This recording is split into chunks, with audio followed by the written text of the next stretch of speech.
Monogatari series by Nisio Izan, cast by Artale Studio. If you are interested in creating your own audiobooks, please check out our website at artale.ai. Now, enjoy the story.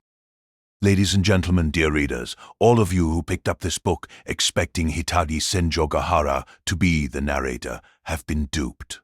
The lesson you should take home from this is that every sentence ever written down in a book is bogus.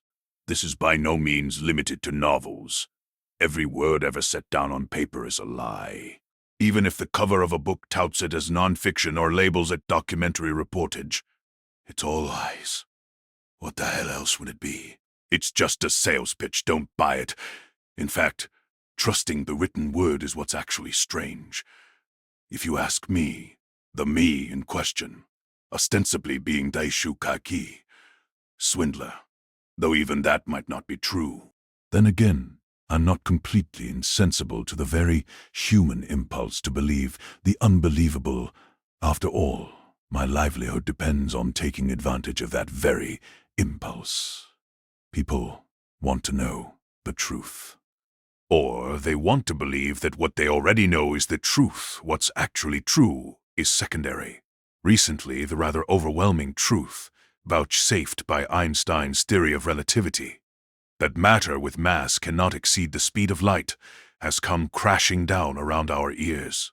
The fact was announced that the neutrino, a particle likely unknown to the majority of law-abiding citizens, moves just a few nanoseconds faster than the speed of light, and that shocking, terrifying fact sent people into a panic.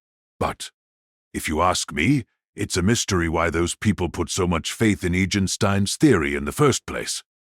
I find it endlessly fascinating.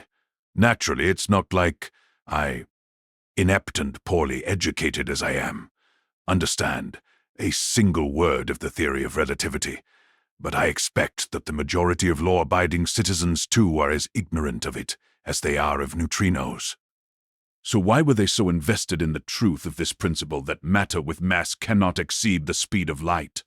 Probably because it was easier than doubting its veracity. Doubting is stressful. Living with even the trivial suspicion that there may in fact be matter that moves faster than the speed of light eventually takes its toll, and human beings have a low tolerance for stress. The point is that it's less about not doubting than about not wanting to doubt. People want to believe that they can trust in their surroundings, the world they live in, and want to feel secure. They want security. So they reject the hobgoblins of doubt and believe. Moronically and mystifyingly, most people would rather have the wool pulled over their eyes than face their doubts. Our society could not be more comfortable to live in for someone like me. Or maybe it's not a question of society or the system.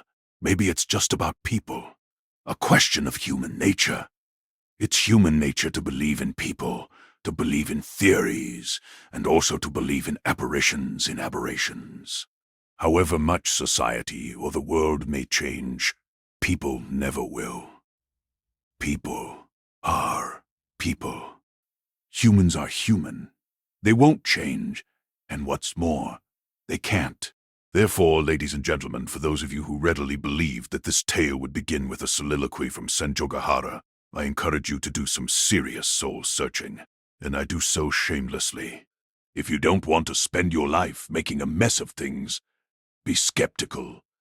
You've got to spend money to make money. Be skeptical of that too. If you want to know the truth, first you've got to know falsehood. So what if your heart and mind grew sick from it? Naturally, you should be thoroughly skeptical of the existence of faster-than-light neutrinos. And you really should be skeptical about whether I'm even the swindler Deishū Kaiki. I might even be Hitagi Senjogahara, pretending to be Deishū Kaiki after all. There's precedent, isn't there? 1100 years ago, a man started off his poetic journal with the words, "I intend to see whether a woman can produce one of those diaries men are said to write." And that might be a lie too, for all we know. So if there are any patient readers out there who didn't slam this book shut in a huff, the second they realize they've been tricked, much respect. In place of the usual introduction, let me give you some advice. Some solemn advice. Prepare yourself. Get ready.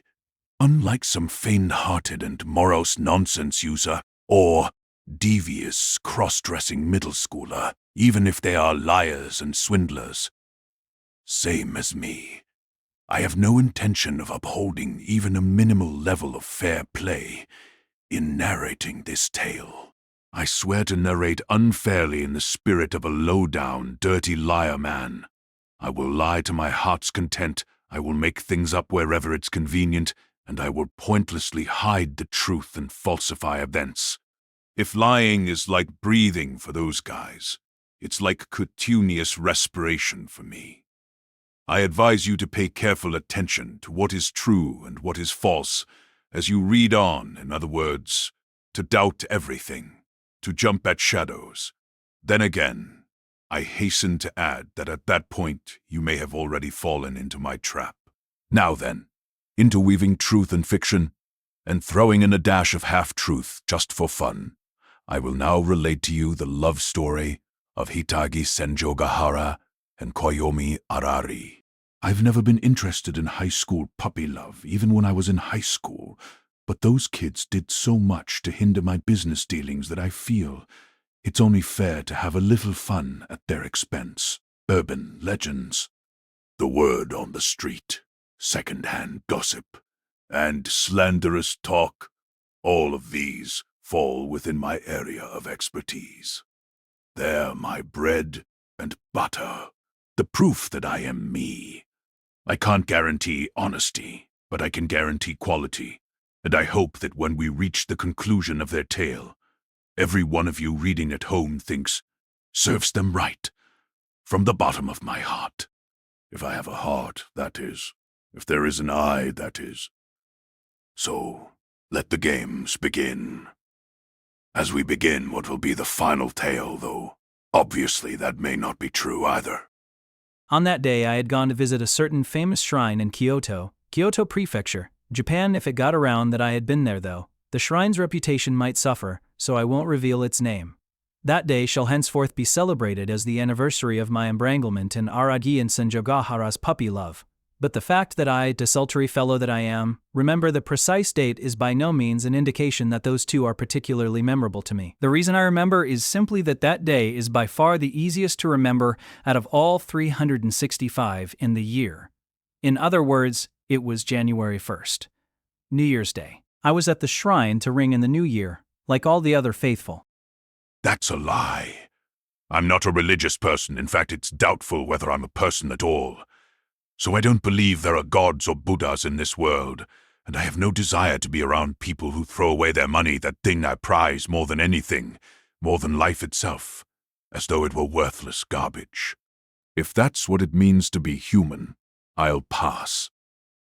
I'm the kind of guy who, once upon a time, bankrupted an entire religious organization with a little con that I had concocted, a cold and heartless person in a cold and godless world. Such a person wouldn't make the traditional New Year's shrine visit, and even if he would, I doubt that whatever gods might be there would accept his offering. They wouldn't sign for the goods. The alms would leap right back out of the offertory box. Not that I have any interest in testing that theory, even as a lark. So why would I willingly be on the grounds of a shrine at New Year's, surrounded by teeming hordes of worshippers? Because I work part-time as a priest. Obviously, nope. Not a chance. I'm aware that there's a shortage of part-time shrine maidens, but I really don't think priest is a part-time kind of job, though I wouldn't have thought shrine maiden was either. If you ask me, it's one hell of a con. I'm not trying to criticize. More like I want a piece of the action. After all, most of the worshippers are just there to enjoy the atmosphere. Anyone who would readily believe that some college co-ed is a shrine maiden simply because she's wearing a shrine maiden's outfit is just asking to get taken for a ride. As I see it, believing equals begging to be bamboozled. And that is exactly why I was at that shrine on New Year's Day, doing nothing but people watching. I had come in order to observe them as they visited the shrine half-ironically, throwing away their money. That thing more precious than life itself. as though it were nothing but trash in order to research the ecology of such people. The law-abiding citizenry. The law-abiding citizenry afraid to doubt. Every New Year's I visit a shrine to remind myself that I'll never be like them. If I end up like them, it's all over. And it doesn't have to be New Year's. Even in the middle of summer, if I'm feeling down or if I'm depressed because a business venture has failed, I visit some shrine somewhere and reset myself. New Year's is when the shrines are most crowded, of course. But there are always at least one or two worshippers throwing away money like discarded candy wrappers. There are always a few fools around. Always some people around. And watching those people, I remind myself, I'll never be like them. If I end up like them, it's all over. A warning. A self-admonition. Maybe that sounds like a convincing explanation, but maybe I was really there for a different reason entirely. Maybe I was actually there to pray for good health for the coming year, or for a likely bride to come along. There's no end to the mabes that we could pursue about me. Maybe. All of that said, why I was at the shrine has no bearing on any of the tale to come, so it makes no difference why I was there. The important thing is that at that moment, I was at a shrine in Kyoto. Naturally, Kyoto is not where I'm from. I had not popped down to my local shrine. That is to say, there is no place that I think of as where I'm from. You may say, oh, but your family register must be somewhere, but I sold it off when I was a teenager. Well, when I was a teenager is a lie, and sold off is only half true, but the fact is that I am currently a man without a family register. The man called Deishū Kaiki died in a traffic accident some years ago, and I received some percentage of the insurance money paid out at the time, as was my legitimate right. Does that sound fishy even for a fabrication? Nevertheless, I swear by all that is holy that I am, at present, a vagabond with no fixed abode. Not the sort of thing to say at a shrine, perhaps, but, oh well. In that regard, I'm living a life not so different from that of my best buddy Mimo Shino. If there is a difference, it's only that he prefers to sleep in abandoned buildings, while I prefer to sleep in gorgeous hotels. I'm not making a value judgment. It's just a question of preference, a matter of taste, so to speak. Just as I would rather die than sleep rough, old Oshino despises gorgeous hotels and cell phones and filthy lucre.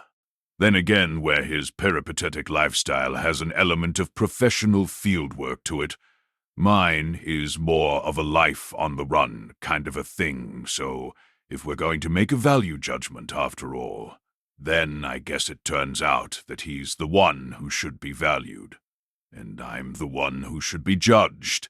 In any case, I was not in Kyoto at the time because I'm a Kyotoite unlike Kagenui. I don't make fluent use of a boundlessly suspect Kyoto dialect, nor I am well versed in the cities on my yodo of auspicious directions and locales.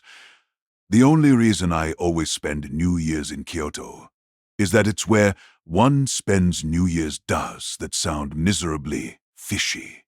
Listen, in reality it could have been anywhere, a famous shrine in Tokyo, a famous shrine in Fukuoka. It doesn't matter. If you want to think, he just said Kyoto for the sake of convenience. That doesn't bother me at all. If you want to believe that I actually passed an elegant New Year's in Hawaii, that's no problem at all. And hell, you can believe that I spent it in some war zone for all I care. The one thing that is true beyond a shadow of a doubt is that I absolutely was not in that idyllic, peaceful little town from which I'm barred entry. But you don't even have to believe that if you don't want to. Basically, I don't give a shit. It just doesn't matter. What sort of place I was in, how I felt, or what I was doing has no bearing at all on where this tale began. I was an outsider wherever it began, and I'll still be an outsider when we cross the finish line. I'll never be anything but an outsider to the bitter end. The important thing is when. When? It was New Year's. That's the only important thing.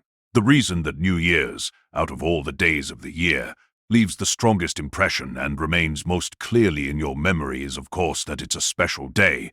And this is true even for someone like me, even for an old kaja like me, whose memories of summer vacation and winter vacation and spring break have all faded.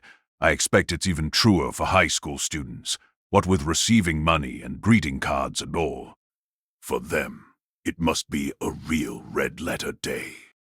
And on that red letter day, I received a phone call from a high school student. Hello, Kaiki. It's me, Hitagi Senjogahara. She wielded her name at me like a sword. Hearing only her voice, you would absolutely never think she was still in high school. There's a person I want you to deceive. There's a saying that only the idler works on holidays. But while I don't think of myself as an idler, and in fact fancy myself to be quite industrious, I have no objection to working during New Year's. It's my personal belief that the swindler always has to put his nose to the grindstone. To the grindstone. Because swindling is a purely indefensibly criminal act in any constitutional state. The cost performance index is typically poor-hounded, hated. It pretty much sucks. On occasion, I'm gripped by the thought that I might do better in an honest line of work. But if I were doing honest work, I honestly wouldn't work as hard as I do.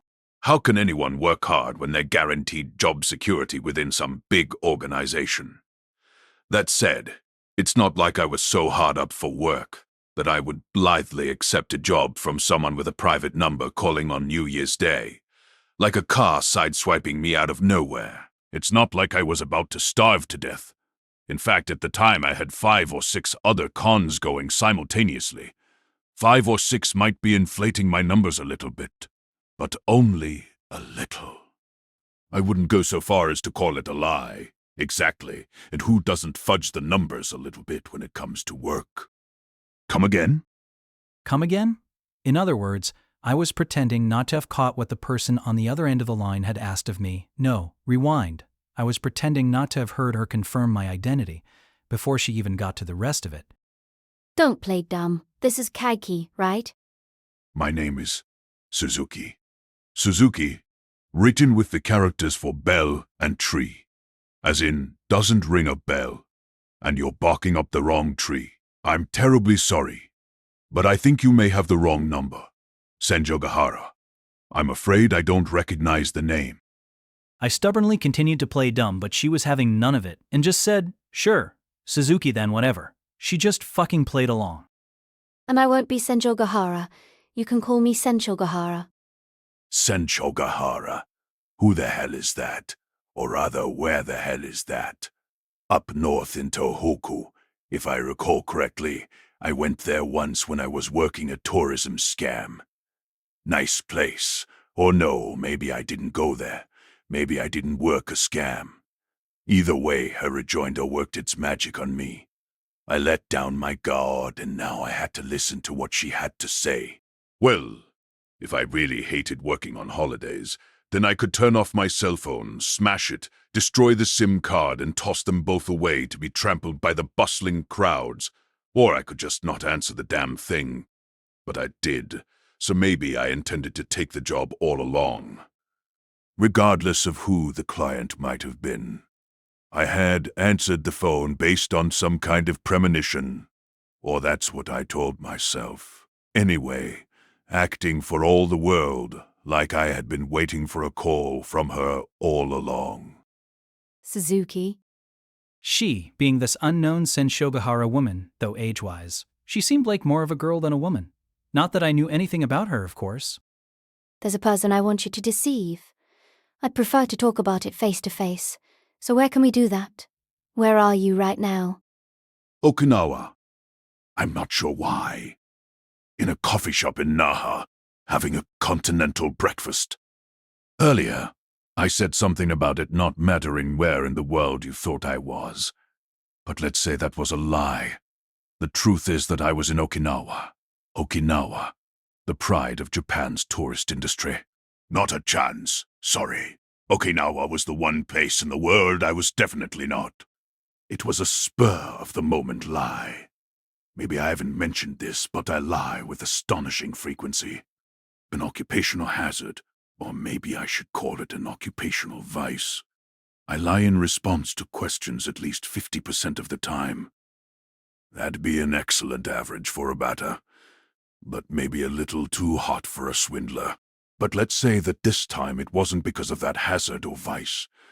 Let's say it was a strategic lie. A little show I put on for this Sensogahara person. If I said Okinawa, even a scary woman on the other end of the line might give up. What with a new sweetheart and a new leaf she might have turned over. Surprisingly, what breaks a person's spirit most of the time is simply the sense that something is going to be a hassle. Break. Come on, break. This time, however, my calculations were sadly incorrect, and Sensogahara, unhesitatingly replied, "Got it. Okinawa. I'll leave right away. I've already got my shoes on. Call you when I land." She was apparently prepared to go to Okinawa, as if it were just a local park down the street. I wondered if maybe she was in the vicinity of Naha anyway, on a family outing to celebrate the holidays, but knowing the present state of her family's finances, I didn't think they had the means. And yet she didn't hesitate for a moment in agreeing to go to Okinawa, which paradoxically demonstrated to me how desperate her situation was. Not that I had any idea who or where she was, of course. The daughter of that household I had fleeced way back when certainly had no money, but sure, maybe this Sensogahara was some nouveau riche kid with a pied terre in Okinawa. Make sure you keep your phone on. If I can't get through, even if it's because you don't have service, I'll murder you. With those hostile parting words, she hung up. I can but express my gratitude that her call miraculously managed to reach my cell phone amidst the teeming hordes, tens of thousands strong, who were crowded into the grounds of that shrine for the New Year's celebration. This world is built on miracles. Inconsequential miracles, for the most part. Strictly speaking, I'm pretty sure Sensogahara said something else before she hung up, before her parting threat. Something. If I heard her correctly, that mumbled something might have been, "Thanks. I owe you one. I owe you one. I owe you one." For that young lady to utter those words to me, the person she probably hated most in the world. It was hard to believe. Well, leaving aside what kind of a young lady that young lady might be, her back was clearly against the wall. Anyway, because of my own stupid lie, I ended up having to rush off to Okinawa. That being said, my travel costs amounted to no more than bus fare to the airport.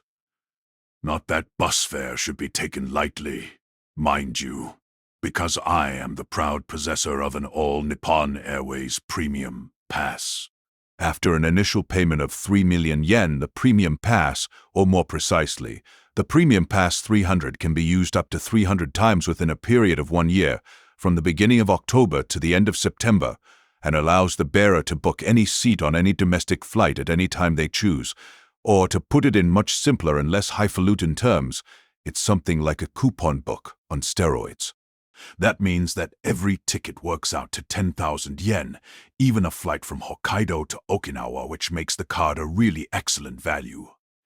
Then again, there are no direct flights from Hokkaido to Okinawa, so you'd have to get a connecting flight and therefore use the card twice.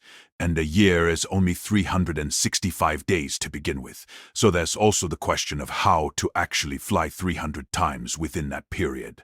Is a lifestyle that involves flying almost every day really feasible?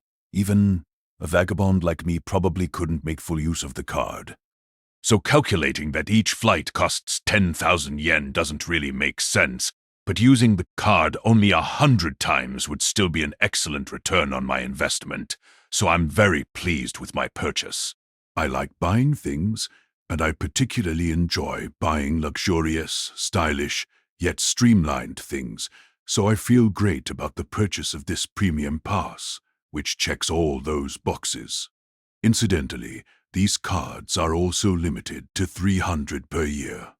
When I think to myself that there are probably 299 other people out there with inclinations similar to my own, I can't deny that I get a little thrill. But in all likelihood, the majority of those 299 people are elite businessmen who would thoroughly despise a swindler like me, so I shouldn't give it too much thought. It all begins to seem questionable. At any rate, my status doesn't allow me to own a credit card, and I wasn't carrying much cash. I really splurged at the end of the year, and most ATMs are closed on New Year's Day. But thanks to the pass, a trip to Okinawa was no big deal, provided there was an available seat. Fortunately, there were plenty. Departing Kansai International Airport, arriving Naha Airport may or may not have been the itinerary, but that doesn't matter. At any rate, departing nearest airport, arriving Naha Airport. While it may have been the holidays, there didn't seem to be many people making spur-of-the-moment trips to Okinawa on New Year's Day. The question was whether or not I could get to Okinawa before Senjogahara, but in that regard there was nothing I could do but consign my fate to the heavens. The heavens through which I was flying. She had said, "Make sure you keep your phone on," but I had to turn it off once I was on the plane. Even I abide by that rule, though they seem to have revised it recently. In the past, it was a hard and fast rule that once you were inside the plane, you had to turn off not just cell phones, but any devices that emit electronic waves. Walkmen, laptops, video games. Now, though, you don't have to turn them off until the airplane doors are closed. In other words, it's okay to make phone calls until then. And once the plane is on the ground and the doors are open, which is to say while you're still on the plane but haven't yet disembarked, you can turn them back on. Did they change the rule because it wouldn't actually be a problem for the instruments to go haywire on a plane that isn't moving? I don't thoroughly understand the mechanisms in question, but that would seem to make sense. I have to say, it seems unlikely that the electronic waves from a cell phone could even have an effect on the instruments of an airplane, enough of an effect to be a problem anyway. But that's neither here nor there. What I'm trying to say is that these rules change relatively often without our even knowing it. The Road Traffic Act was recently revised so that it isn't technically a violation to ride your bicycle on the sidewalk anymore. But I doubt even bicycle-loving Koimonogatari knows that. He pedals along in blissful ignorance. Well, in an age when even the theory of relativity has been refuted, mere human laws are bound to change. Not that it's any fun to go along with it, of course. But while we're on the subject of arbitrary rules, despite having to switch off all sorts of electronic devices, using portable cassette or CD players in the cabin during takeoff and landing is apparently fine. I guess they don't count as electronic devices. It's not like I still use a Walkman, so I don't particularly care, but it's part of my job to find those exceptions to the rule. So, bear this in mind. Never forget to think, to doubt. Abiding by rules is not the same as believing in them. Think. In a sense, you could say that the cabin of an airplane is the most suitable place for doing some thinking once your seatbelt is securely fastened. There's not much left to do but think. And naturally, the thing I needed to be thinking about just then was not the utility of electronic devices inside an aircraft, but, naturally, the job I was about to undertake. Well, I wasn't necessarily going to undertake it. I might refuse. All I had agreed to do thus far was listen to what she had to say, and even that decision could be easily overturned. Decide, then reverse the decision. From Naha Airport, maybe I would just fly off to some other airport. But, that said, I prize my life not above all else. It runs a close second to money, but that doesn't mean I don't also hold it dear. So it was unlikely that I would break my promise in the face of Senjogahara's threats, given that if I did so she really was liable to murder me. But, well, the point I'm trying to make is that I harbor doubt even when it comes to my own decisions. Anyway, this job of Senjogahara's, this unknown job for this unknown woman, would it actually be profitable? Whether her name was Senjogahara or Senjogahara, the one thing I could be certain of was that she was a high school senior, and it was hard to believe that someone like that would have much money to throw around. Times change. Maybe now there are high school seniors running their own companies with billions in liquid assets. But someone like that wouldn't hire a shady guy like me, much less hire him for a con, a deception. There's a person I want you to deceive. What did that mean? Maybe it didn't mean anything. Maybe she just said that because she knew it would pique my interest. Not just meaningless, but a deception in itself. It wasn't out of the question that a squad of police or a street gang she had deployed would be waiting for me upon my arrival into Okinawa. Now that I thought about it, it seemed pretty likely, even. But I'm a pro. Being trapped like a rat doesn't scare me one bit. That wouldn't even constitute a sticky situation for me. At most, it'd make for some decent exercise. We all need a shot in the arm sometimes. And if she turned out to have become that predictable, then I could finally stop looking over my shoulder and live out the rest of my life free from the paranoid fear that she might appear one day and stab me to death. So the possibility that it did mean something, that the words, "There's a person I want you to deceive," did mean something, that she indeed had a formal job to offer me, would be much more of a pain in the ass. That might really be a sticky situation. Something to be afraid of. At the very least, it wasn't going to be as free and easy as some decent exercise.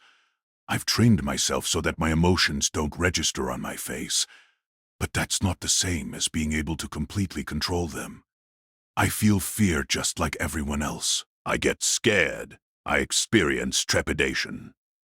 Once you stop feeling those things, you're done for. I've also heard people say that once you're on the grift, it's all over anyway. But I like to pretend I haven't. Just as I can be afraid of things, though, I can also be interested in them. So, stimulated by curiosity, I decided to proceed with my ponderings. To push them forward. Undaunted by fear, I would press on.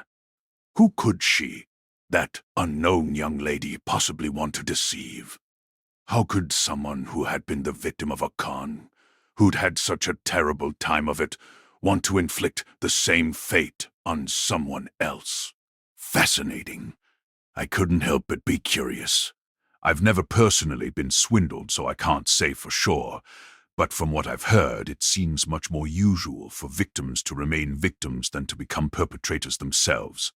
I bet it's related to the way someone who's been swindled once falls prey to one further swindle after another. That girl, I had no idea who she was, but in any case, that girl wanted me to be her partner in crime, which was pretty much unthinkable on that score. I felt nothing but apprehension. To put it another way, I had a bad feeling about it. A bad feeling. An awful feeling. No good could come of it. Some people might say no good could ever come of any con, but this bad feeling went well beyond that.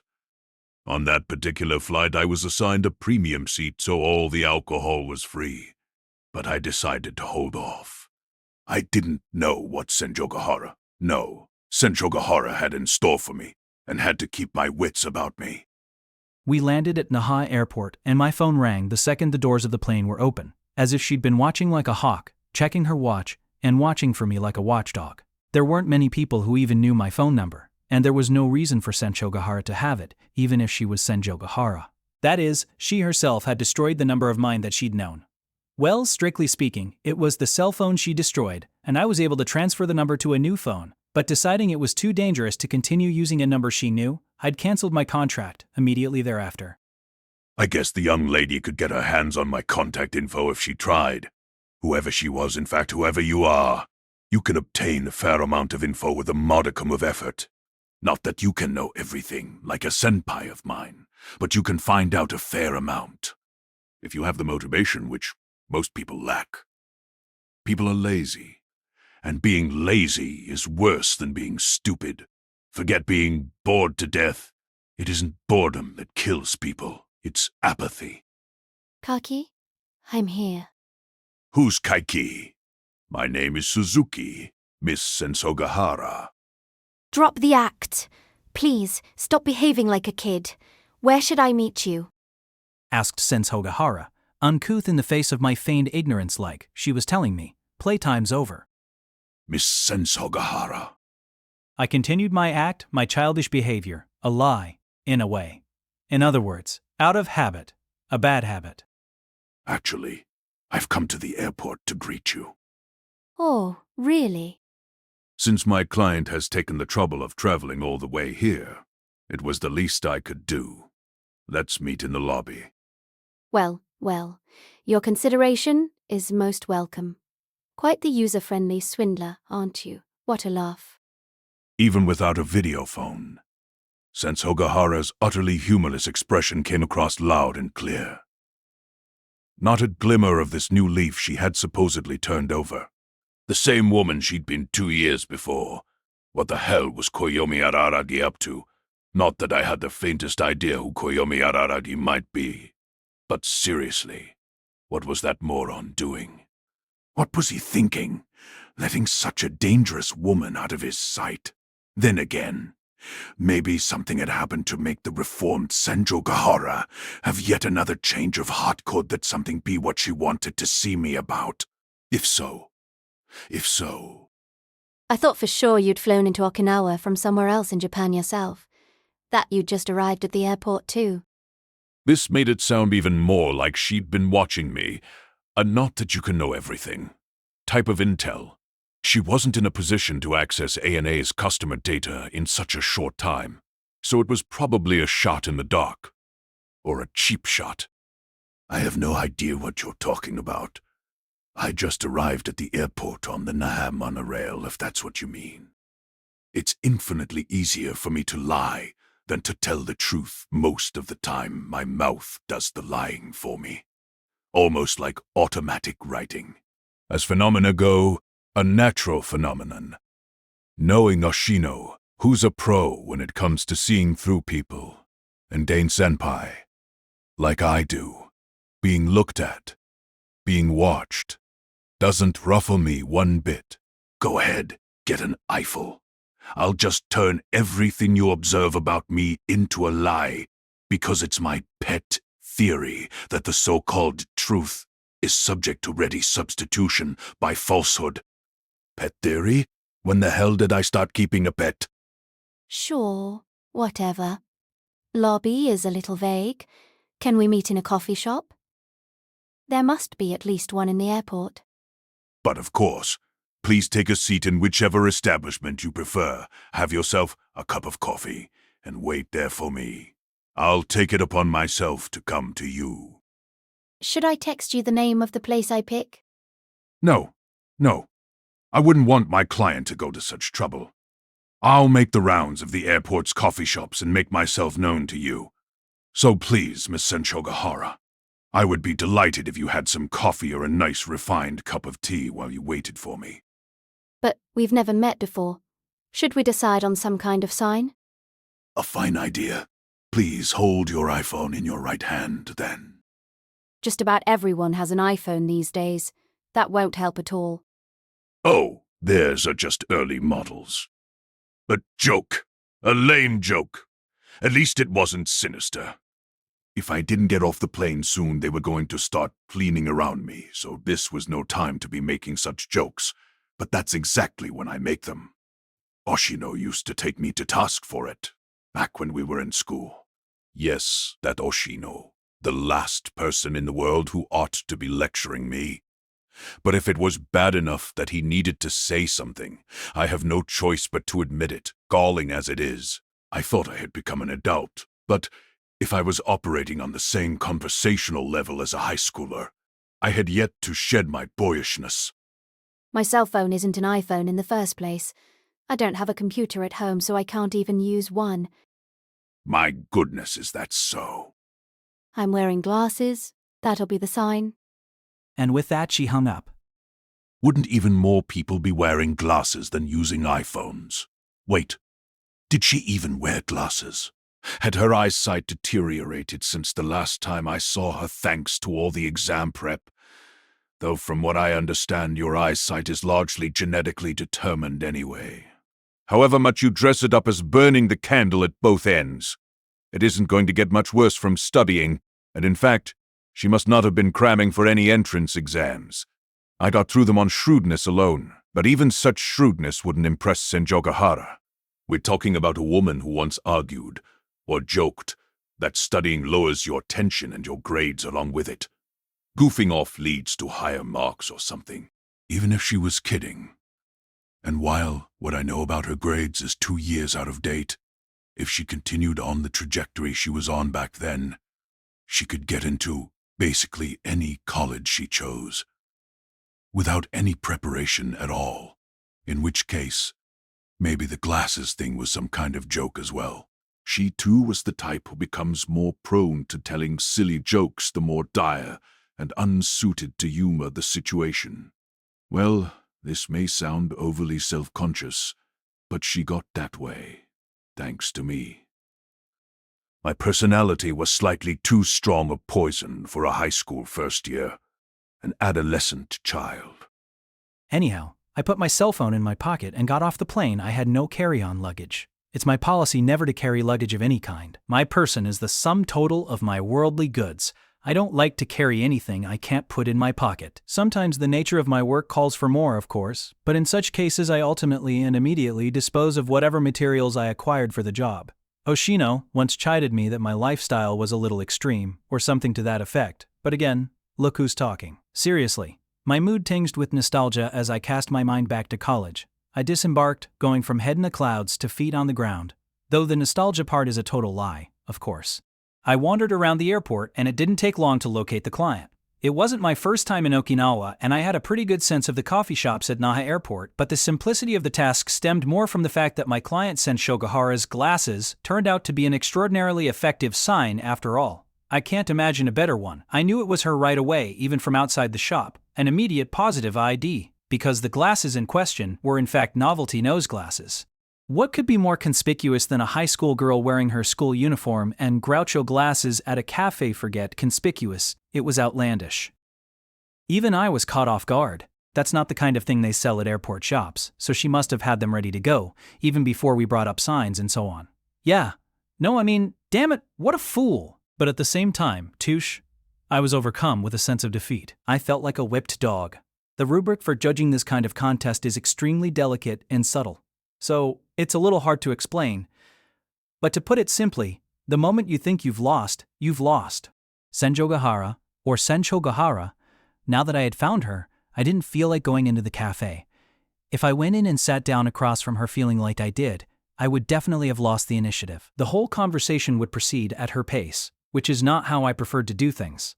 Or more like, hated to. I eased away from the cafe and headed to the airport souvenir shop to purchase those reliable staples of Okinawan retail, sunglasses and a Hawaiian shirt.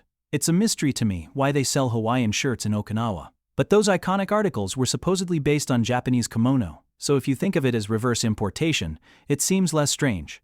In a bathroom stall, I removed my jacket and shirt and put on the Hawaiian shirt and sunglasses, then checked my look in the mirror. Some cheerful fellow was reflected there like, who the hell is this guy? Perfect with the ukulele, but it's never productive to pursue perfection. If you don't leave a little wiggle room, a little play, you won't be able to act when it really counts, like with the steering wheel of a car. After ensuring that I hadn't left anything in the pockets, I dropped my jacket, shirt, and necktie into a garbage can just outside the bathroom and headed once more to the cafe where my client waited. Wearing a supremely composed expression to complement my new outfit, I strode straight up to the table and sat down across from her. Wah. The woman with the nose glasses spat out the orange juice she was drinking. The fact that she was drinking orange juice and not coffee or tea as I had suggested might have been a token of defiance on her part. Whatever the beverage, with that spit take I had her in the palm of my hand. Kihei, I had won. My brains had. Inwardly I pumped my fist, though of course my expression didn't waver for a second. I calmly settled into my seat like everything was totally normal and said to the waitress who came over with a towel, hot coffee, and another glass of orange juice for the young lady. A man in a Hawaiian shirt and sunglasses must be a completely unremarkable sight in an Okinawa airport because the waitress just took my order and left. As she did so, however, she glanced somewhat suspiciously at the high school girl holding her sides in seeming pain across from me. Where's that funeral suit you always wear? Does Okinawa make even a person like you, cheerful? It's not a funeral suit. Not all black suits are for funerals. Just as I suspected, my polite tone was gone the moment we were face to face. Part of me wanted to keep play acting a little longer, but whenever I catch myself in that sort of mood, I consciously bring it to a close. I'm a contrarian and a congenital liar. I keep at it fooling myself too. And I wear the occasional Hawaiian shirt, why not? Yeah, right. You're still wearing your usual trousers and leather shoes. Kinda ruins the effect. Cracks me up. She was definitely laughing at me. Not with me. It pissed me off. Was I being small? Was I being small? And you? Did you cut off that flowing mane of yours? What a surprise. You look good.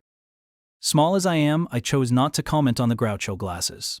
In other words, I gave it the cold shoulder and instead steered the conversation to her hair, which she had cut audaciously short. It hadn't actually taken me by surprise though, since over the summer Koyomi Araragi had shown me a picture of her with short hair. That being said, it was currently a little longer than it had been in the photo maybe? She used her napkin to wipe up the orange juice she had spewed all over the table, then turned to face me, and I finally found myself confronted by her trademark iron mask, which the party item seemed only to diminish.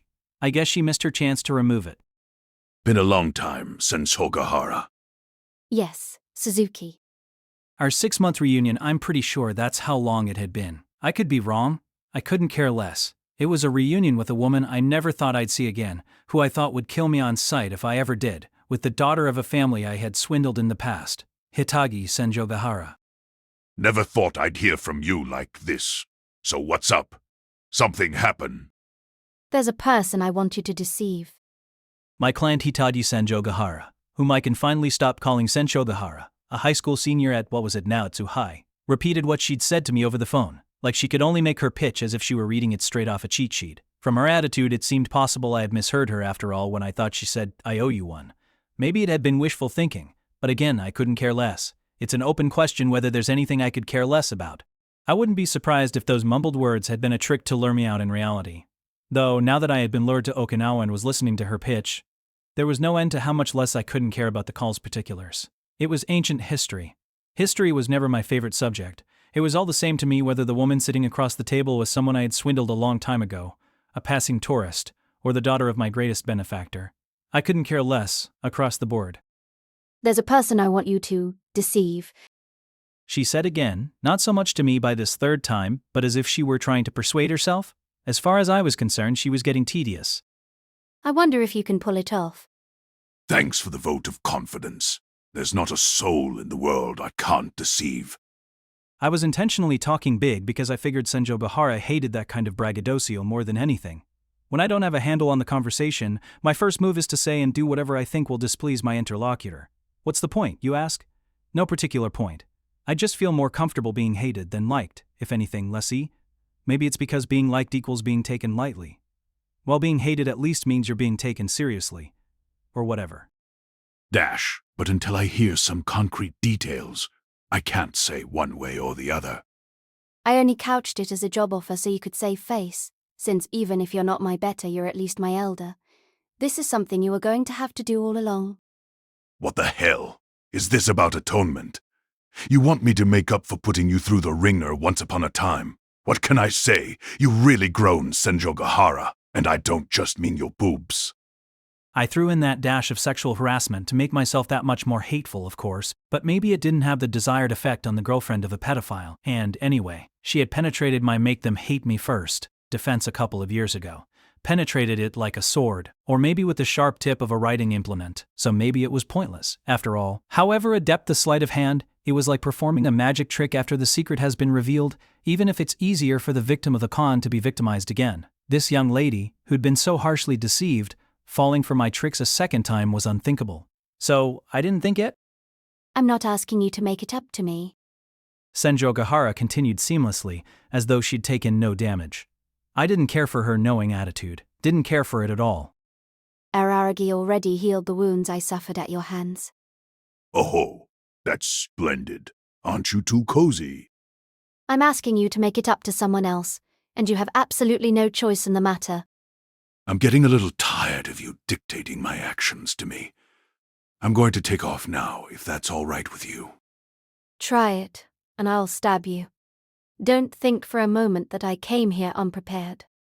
My instinct told me she was lying. An instinct but not a true intuition. Just the same simple conclusion anyone would come to. Since she came by plane, any kind of knife or blade she might have had would have been confiscated. Then again, who knows, maybe she concocted an elaborate scheme to smuggle one in her checked baggage, and even if not, even if she hadn't prepared a weapon, one false move and she would probably leap over the table and try to kill me anyway. That's how much she had suffered at my hands. How much I had made her suffer. That said, I had no intention of making it up to her.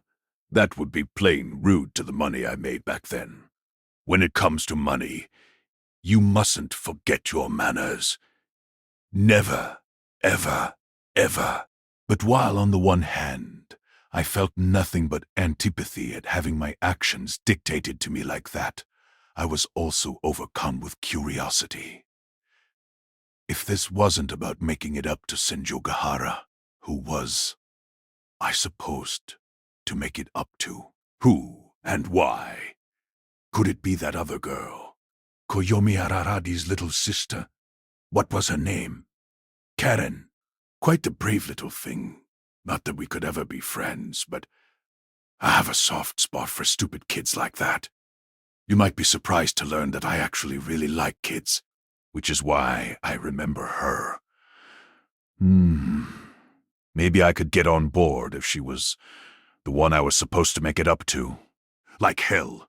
Why should I do anything for a cheeky little brat who would beat the shit out of me the second she saw me? I'll pass, even if there's money in it. Actually, if there's money in it, I'll consider it. At the very least, I'll come to the negotiating table. After that, it's a question of how much. I'd prefer not to be stabbed. Fine, I give up. I'll hear you out. Whether I actually pay attention or not is another story.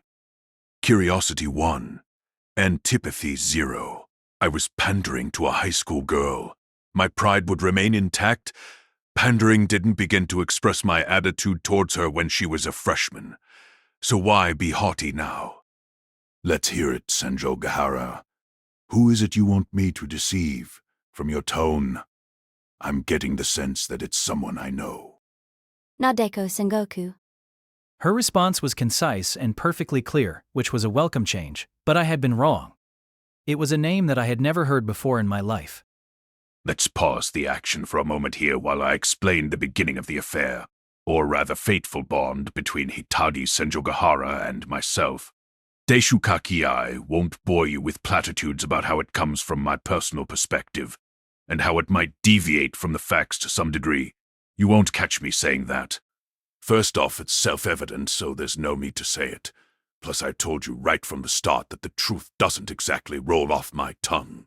There's something called the mouth of truth in some church in Rome that's supposed to bite a liar's hand off if he sticks it inside, but that itself is a lie. Anyway, in that vein, mine is like the mouth of half-truth. Don't bother thinking about how much of this is true. It's chock full of lies. However true it may seem, don't believe it.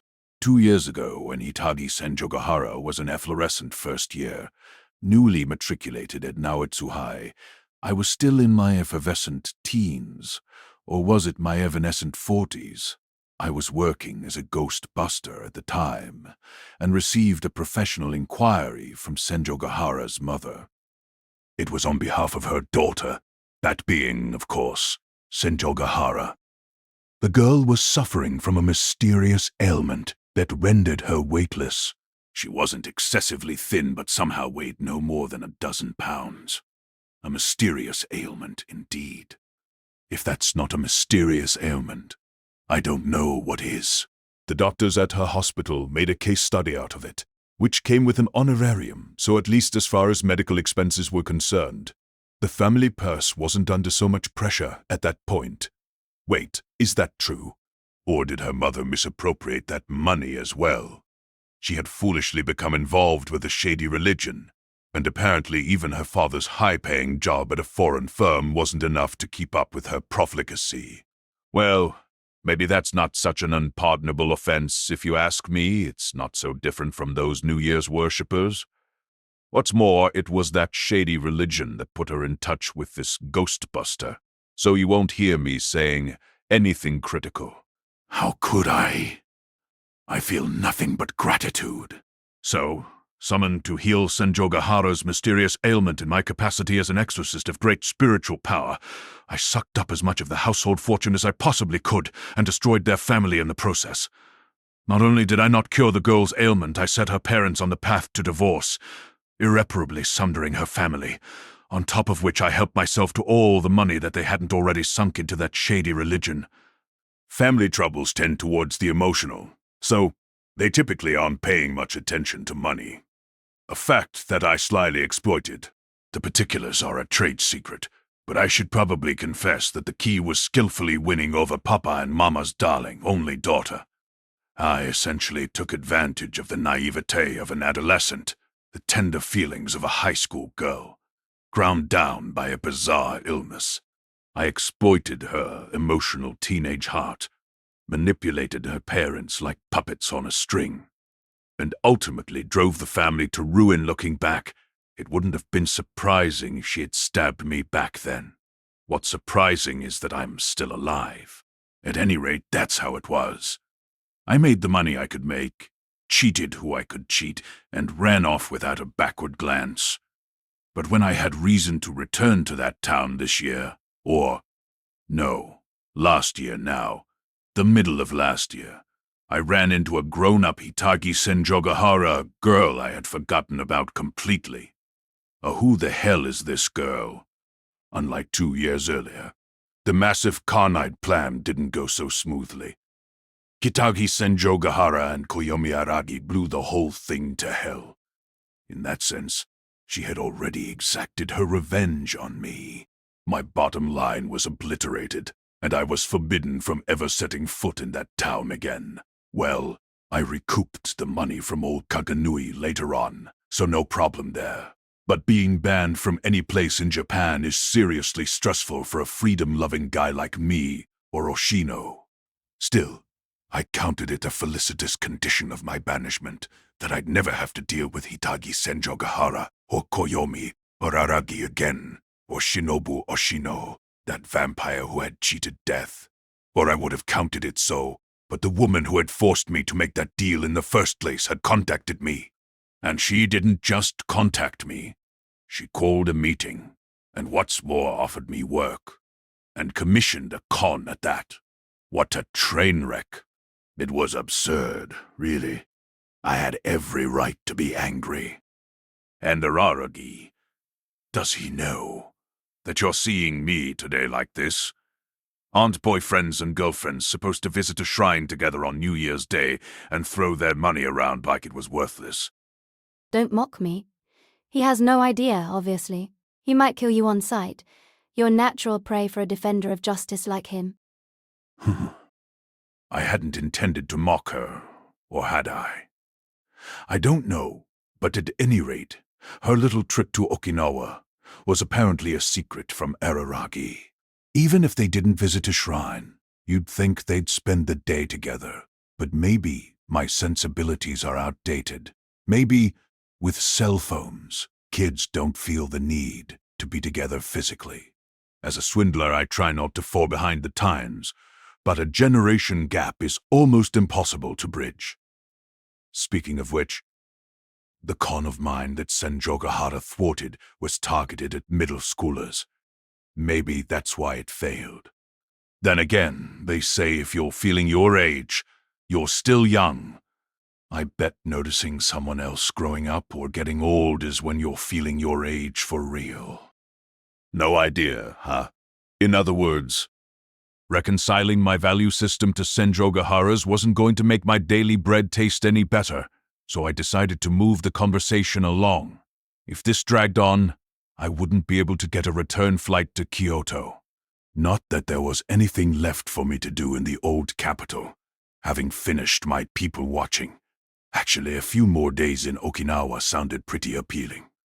The climate well within the range of hot, despite it being New Year's Day, which is to say, the dead of winter, was appealing indeed. I was totally comfortable in nothing but a Hawaiian shirt, In fact, Senjogahara seemed too hot in her winter sailor blouse. Was she planning to head home today? Or did she have a reservation at a hotel? She didn't seem to have given it much thought. Was there snow on the ground in her town? Kyoto wasn't getting much snow lately.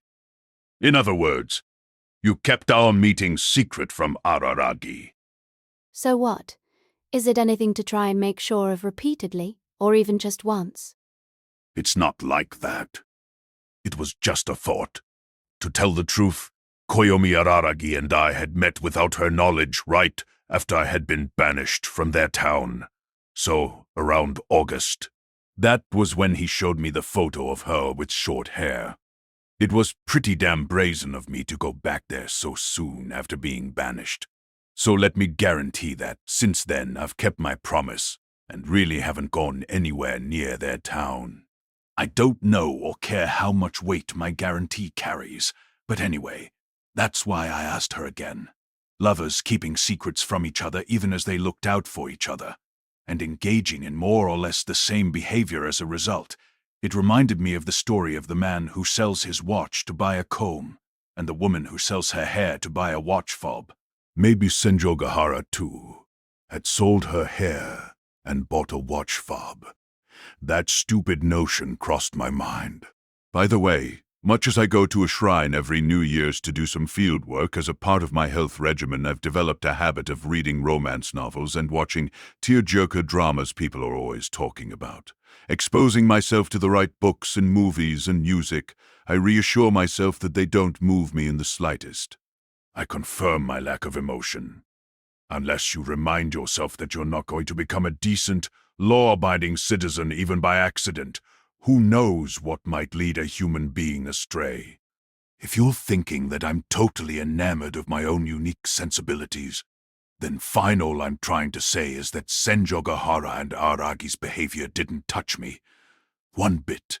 It didn't touch me. One bit. I just thought, are they morons? Or rather, they're definitely morons. So what's this about?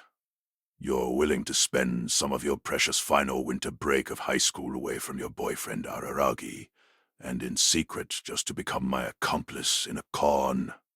Who is this Nadeko Sengoku anyway? A romantic rival or something? He's studying for exams and is up to his eyeballs in it, whether it's winter break or New Year's Day. Huh.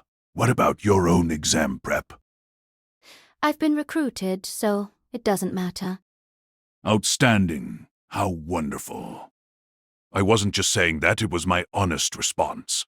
Having suffered over those exams, I can't help but be impressed by an outstanding high school student, impressed, if not inspired. I hadn't laid store in her for nothing. The girl laughed in the face of exam prep. I was sorely disappointed that someone like her had come to me for help. Maybe I'll spit those words and leave, I thought. It was just a thought. At that point, the coffee and orange juice I'd ordered arrived, pretty slow, but not so much that you'd complain. I swallowed a mouthful of coffee, but Senjogahara didn't even reach for her juice, didn't even take the wrapper off the straw. Maybe it was meant to show that she absolutely wouldn't accept any generosity from me. If so, then in spite of her school smarts, she was an idiot after all. Like I'm ever gonna treat you. Just the opposite, I was busy figuring out how to get you to pay for my coffee in the end, don't you see? Well, I have no idea what Araragi's academic performance is like, but if he's under your tutelage, then it's in the bag. You'll both be college students come spring. No, we won't. She was just disagreeing with me on principle. Or so I thought, but I was wrong. At this rate, there will be no springtime for me and Araragi. Hun? No future for us? Hun? I asked again, not taking her meaning. I had let my honest response slip out, and in so doing let the initiative slip through my fingers, despite having won the first impression round. Her words did arouse my interest though. No springtime, no future. What did she mean? If things proceed without a hitch, Araragi and I will be killed on graduation day. Aha. I nodded, but it was not a nod of comprehension. I hadn't gained any more info. Whether they were going to be killed at their high school graduation or their college entrance ceremony didn't seem to matter. I'll be damned if any manner of getting killed is shocking at a graduation, but not an entrance ceremony. It looked to me like Senjogahara was having trouble telling, like she was trying to figure out how to explain the predicament that she and Araragi were currently in. Judging from her character, though by that I mean the Senjogahara I knew 2 years ago, this didn't happen often. Rough sailing ahead, it seemed. Not that I cared. Smooth or rough, I couldn't care less. Still, it wouldn't do if she clammed up, or went around in circles, so I sent out a lifeboat. Ordinarily I would expect her to pay for passage, but we were old friends, so this time the trip was all expenses paid. In other words, you and Araragi somehow incurred a grudge, and this Nadeko Sengoku or whoever is going to kill you, so you want me to talk her out of it. It wasn't some feat of deduction. I pretty much made it up figuring I couldn't be that far off, but… Basically, that's correct. I was surprised to see some respect mixed into her facial expression. If that level of guesswork was all it took for her most hated foe to win her respect, then the girl was too damn soft. Maybe I ought to pull one over on her again, I thought, seized by an irrational emotion akin to rage. It was way too irrational, so I suppressed my anger. Knowing me, maybe I was actually happy that I'd won a kid's respect, in which case I'm the one who's soft. Maybe she had loosened me up, and I needed to tighten things back down. Getting killed is no laughing matter, though, is it? Right, it's no laughing matter. It's a scary, terrifying story. So please, Mr. Kaiki, hear me out. Requested Senjogahara, suddenly formal if that was a calculated move. Forget being soft. The woman was a fearsome she-devil. How could that standoffish freshman have ended up this way? Was it my fault? Probably. Well, whatever she-devil act she might put on, or however standoffish, it wasn't going to do the trick when she was still wearing those Groucho glasses. All you have to do is listen. If you tell me to take a hike, I will. Araragi and I will shut up and get killed. If that's our fate, then so be it. No, if I get down on my knees and beg, at least he might be spared. I'll live out the remaining 2.5 months of my life with that one hope to console me. What a pest. When you take it too far, even an admirable attitude shades into sarcasm. But it had to be nothing but sarcasm to begin with. There was not a chance in hell that she was trying to arouse any sympathy in me of all people. Sure, I listen. Sometimes just talking about it can make you feel better. Sometimes it can take care of the whole problem. As always, my mouth stabs my feelings in the back. I knew perfectly well even then that talking about it wasn't going to make her feel better or take care of a goddamn thing. I said, there was a person I want you to deceive, but Nadeko Sengoku is no longer a person. Apparently, that was how Senjogahara had decided to begin her story. Aha. Interesting. If she's not a person, what is she? A god. She became a serpent god this past November. For a moment I thought she was pulling my leg, but she wouldn't have come all the way to Okinawa to do that, not her. I had to see where this was going. Maybe there was even some money to be made. You never know where you might unearth a hot tip on a profitable venture. What I mean by became a god. Still, her story leapt all over the place and was almost impossible to follow. I hadn't expected the kid to be so bad at explaining, but in this case at least, she didn't seem able to speak objectively about the situation. So to make things easier on myself, instead of just nodding along, I jumped in wherever necessary. Maybe she was inwardly delighted that I was so engaged by her tale, but the truth was just the opposite. I was fighting to retain any interest at all. I enjoy watching other people getting it all wrong, which is why I can't give up lying. Is it fair to say she's afflicted with a mysterious ailment like you were? Right. A mysterious ailment, huh? Both of them are deities, at any rate. For me, it was a crab, and for her a snake. Even though both qualify as mysterious ailments, the situations are different insofar as I relied on a god, while she became one. Her condition is more acute. Like an incurable disease, we can't say they're really the same. What was she talking about? Acting like she understood everything. Did she think her self-diagnosis made her cool? Just keep telling yourself that, honey. She must have noticed my unimpressed reaction because she revised and simplified her take. So yeah, a mysterious ailment. My feelings don't really show. which made her an observant lady. Or maybe it was more like never forgetting how to ride a bike. You were operating in our town, so you might know the place. A shrine up on the hill called Kitashire-hebi. That's where she's enshrined. Nope. Doesn't ring a bell. Either way, I don't totally follow when you say she's enshrined there. I mean, is Nadeko Sengoku currently being worshipped as a living god? Kitashire-hebi, an abandoned shrine, one of those dilapidated and empty places Oshino likes so much.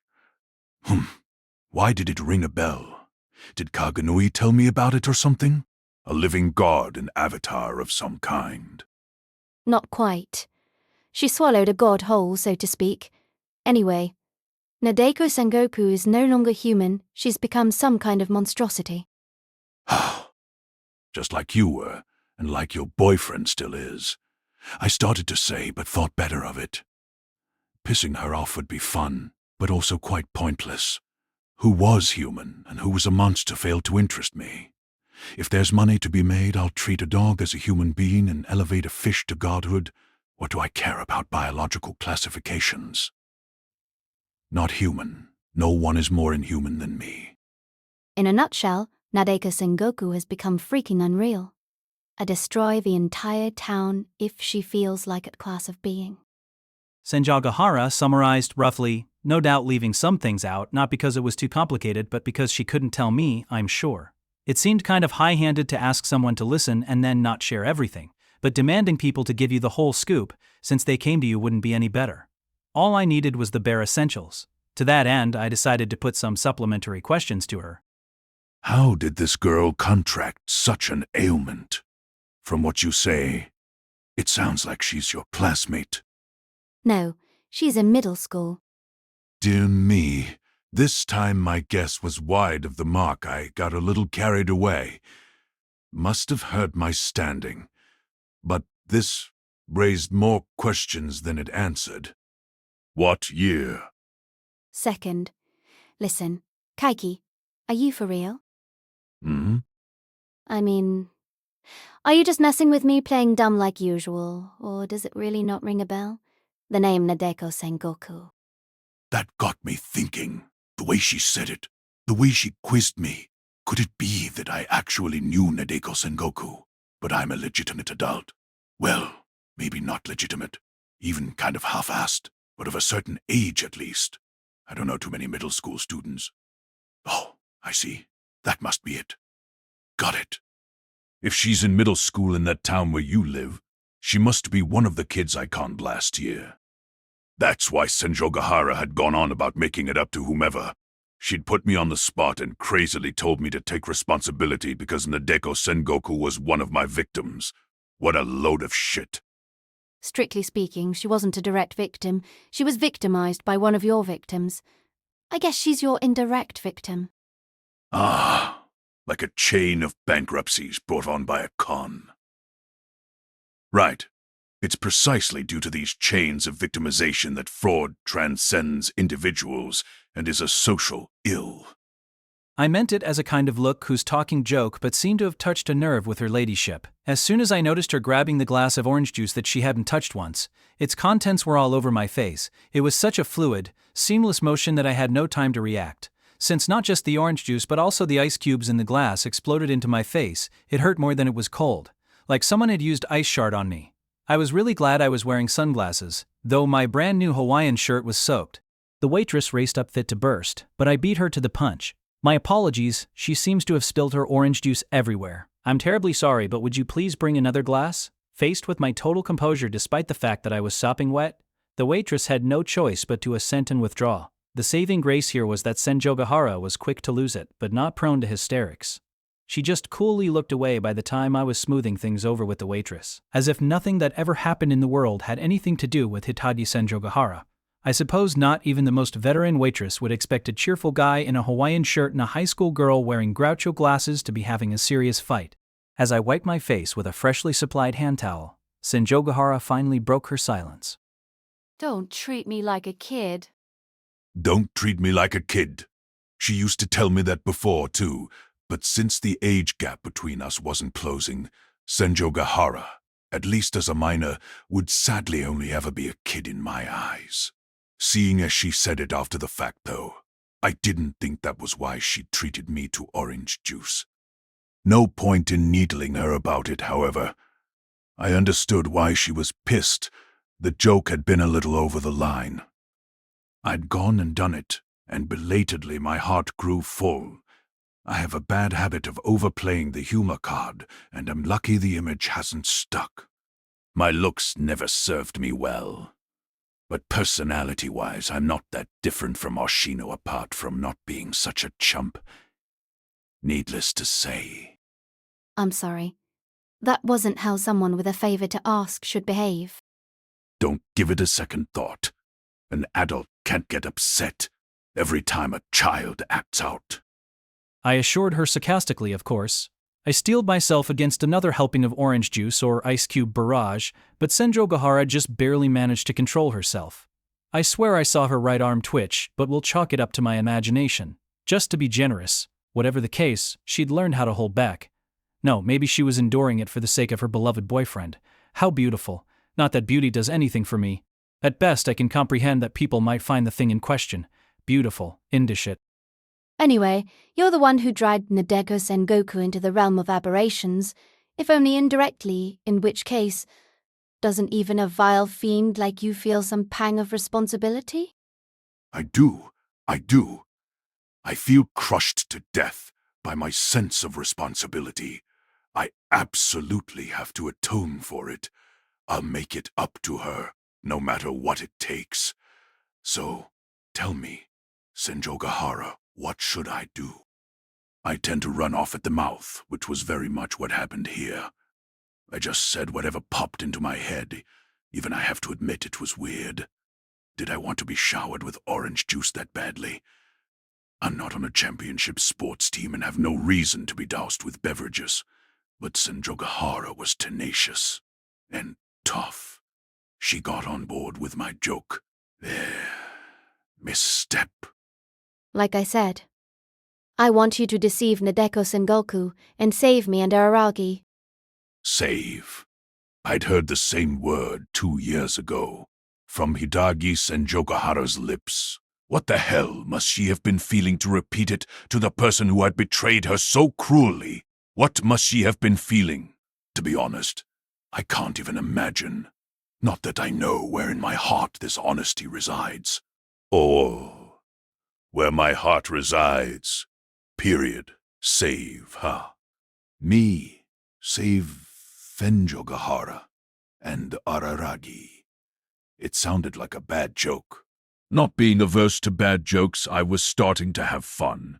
Hearing it justified this whole trip to Okinawa now. I just needed to pick up some local sweets before heading back to feel like I'd gotten my money's worth. It was time to get going. Are you telling me to pull one over on a god? You can, can't you? When you claim, rightly or not, to be the greatest swindler under the sun, you ought to be up to it. I've never claimed any such thing. Could she not go around fabricating monikers for me?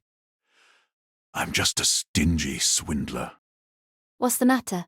Not confident you can pull it off? It was a cheap provocation. Bargain basement. So I took Senjogahara's question as just that. A simple question.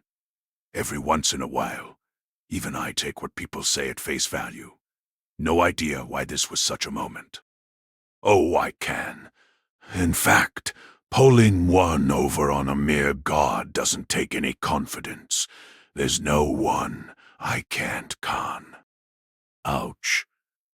I might as well have called myself the greatest swindler under the sun. What the hell was I saying?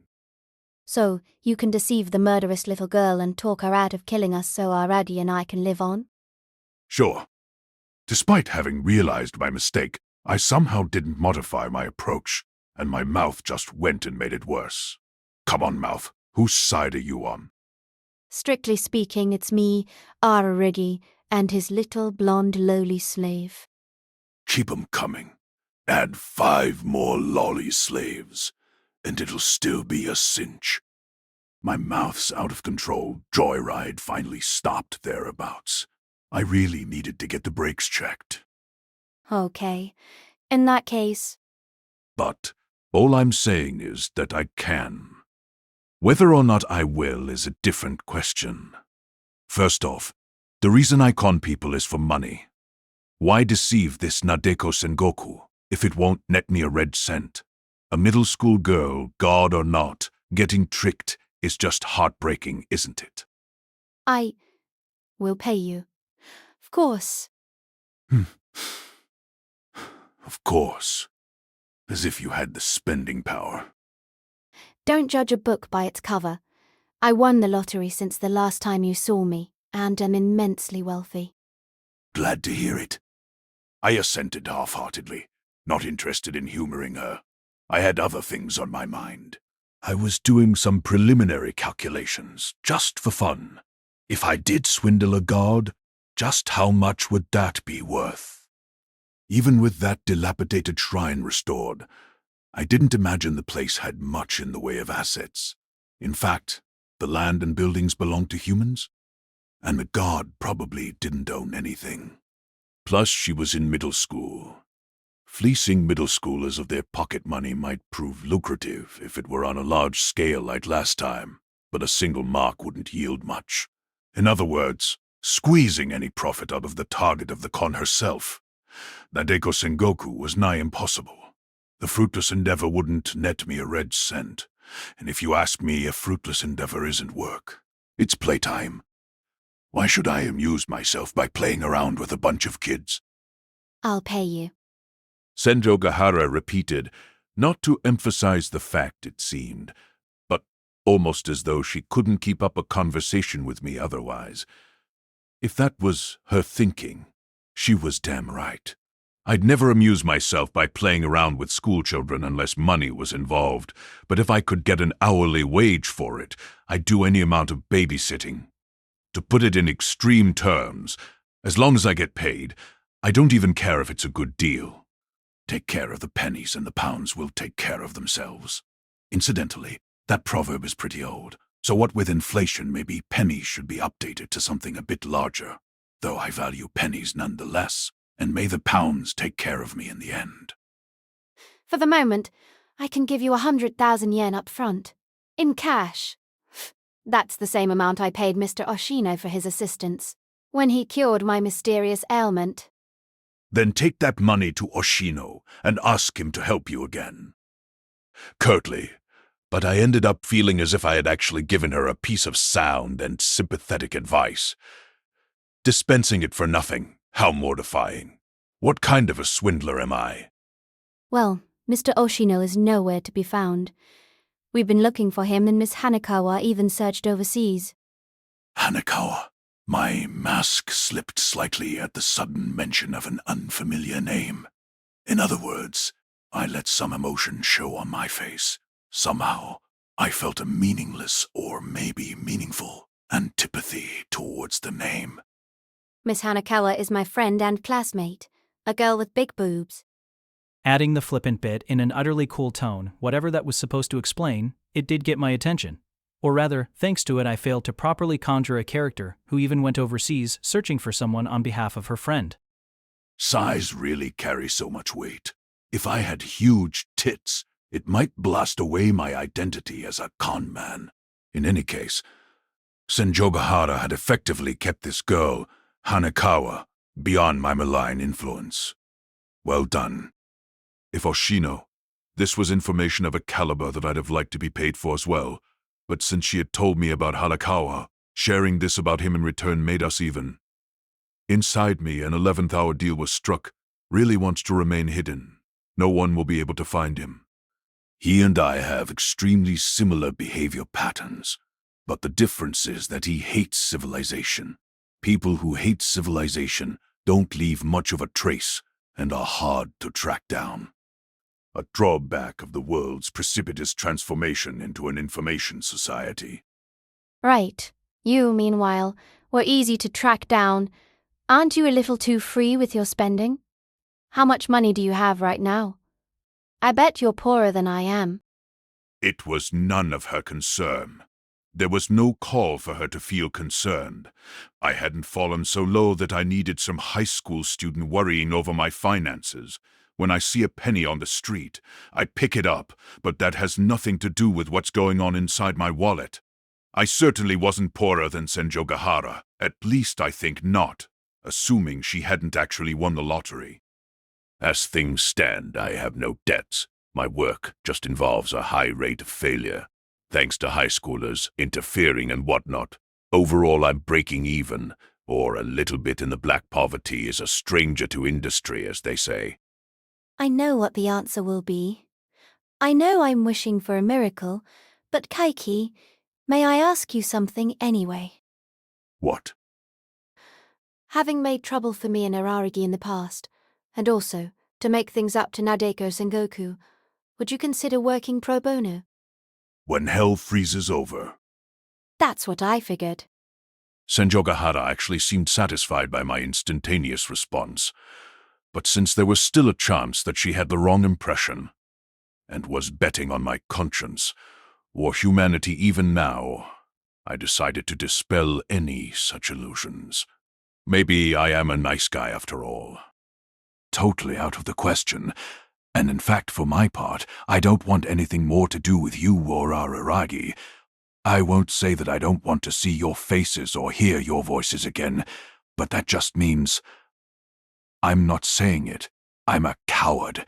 I don't have any desire to deal with wackos like you. And I don't have anything to make up to some kid that I've never even heard of. 100,000 yen isn't enough, then? Well, it's not, I said, tentatively clacking the beads of my mental abacus.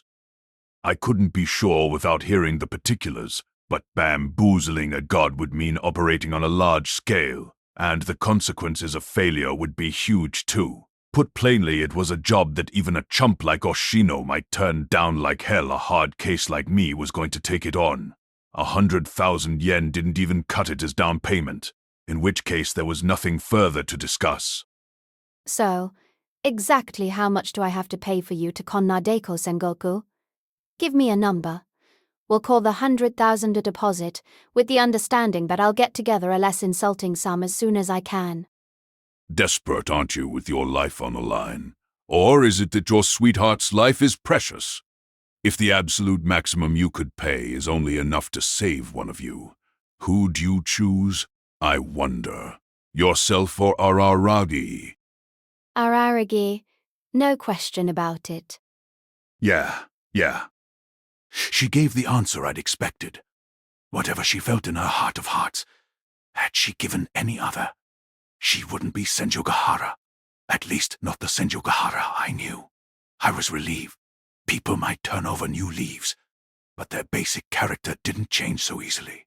Yet I was wholeheartedly disappointed by what she said next. Indicate a concrete sum, please, Kaiki. However much it might be, I'll pay it. It's precisely 74 days until graduation. With that much time, I can put together a considerable amount of money. I'll even sell my body if need be.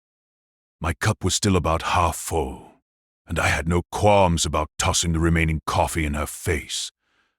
Maybe it was supposed to be a joke or a bluff. The latter was more likely, but I didn't care. It was a good opportunity for her to learn that some people are immune to such strategies. If the table had not been between us, if I had been slightly closer, I would have punched her in the face instead. So in fact, she was lucky not to mention my coffee had already gotten cold. Where's the bathroom? I preempted the same waitress, who rushed over to see what was happening this time. Having beat her to the punch again, I went where she indicated, leaving her to ask the high school girl what had happened, but Senjogahara wasn't going to fill her in. I went into the bathroom and squared myself up in front of the mirror. There I would find a cheerful man in sunglasses and a Hawaiian shirt, I thought. But I was the only one who'd been under that impression. My reflection in the mirror was in fact distinctly gloomy. I guess you can't alter your nature just by changing your appearance. Koyomi Araragi would still call me ominous and be done with it. I took off the sunglasses and hung them on my shirt like you see all the time on TV. Okay, Q&A time, I said. For me, this was a kind of ritual for getting in the zone. though I'm not sure I'm using the phrase correctly. Do I have any desire to work pro bono on behalf of Araragi and Senjogahara? Is it unacceptable for me to stand by and watch my former rivals get unceremoniously slaughtered? I answered without hesitation. No, absolutely not. If I'm not careful, I might even enjoy it. Probably I just feel nothing. And with that last bit, I was pretending to be more evil than necessary. It might seem like I was wasting my time with that question, but I wasn't if I saw it as bursuto. Just to be clear, I'm not talking about boobs, but about brainstorming. In that case, is there anything I can do pro bono on behalf of Nadeko Sengoku, who is evidently in the grips of a mysterious ailment? I answered this one, too, without hesitation. No. Who the hell is she, anyway? I don't care. Moving on, I said. What if it's a question of atonement toward a naive young lady named Senjogahara, whom I deceived in the past? Not as a former rival, but as an old acquaintance. Do I want to do something for her, or her family? But the response was still, No, I do not. I have no qualms over it.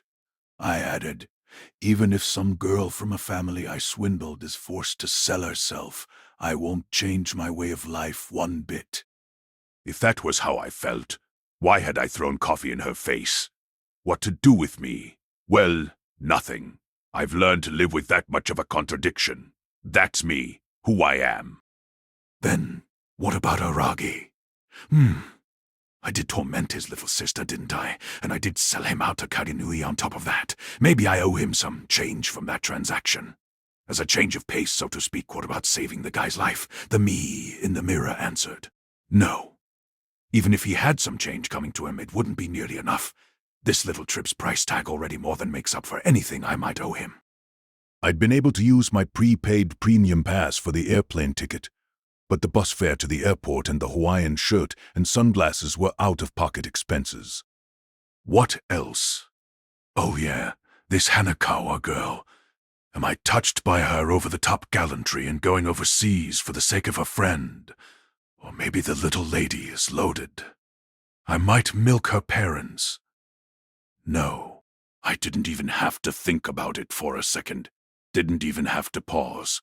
The name, Hanakawa, set off alarm bells. Simply hearing it set off the specific alarm bell for a nemesis among nemesis, someone to be avoided at all costs. Yes, it sounded the first time I met Gain-senpai, when I didn't even know her first name. This Hanakawa character coming up in connection with the job was definitely a negative or positive, since I didn't want to take the job in the first place. Wasn't I being handed a reason to decline with a smile? No good. Think as I might, there was no reason to take the job. Not only was there nothing to be gained, it could only mean a loss for me. What to do? Right.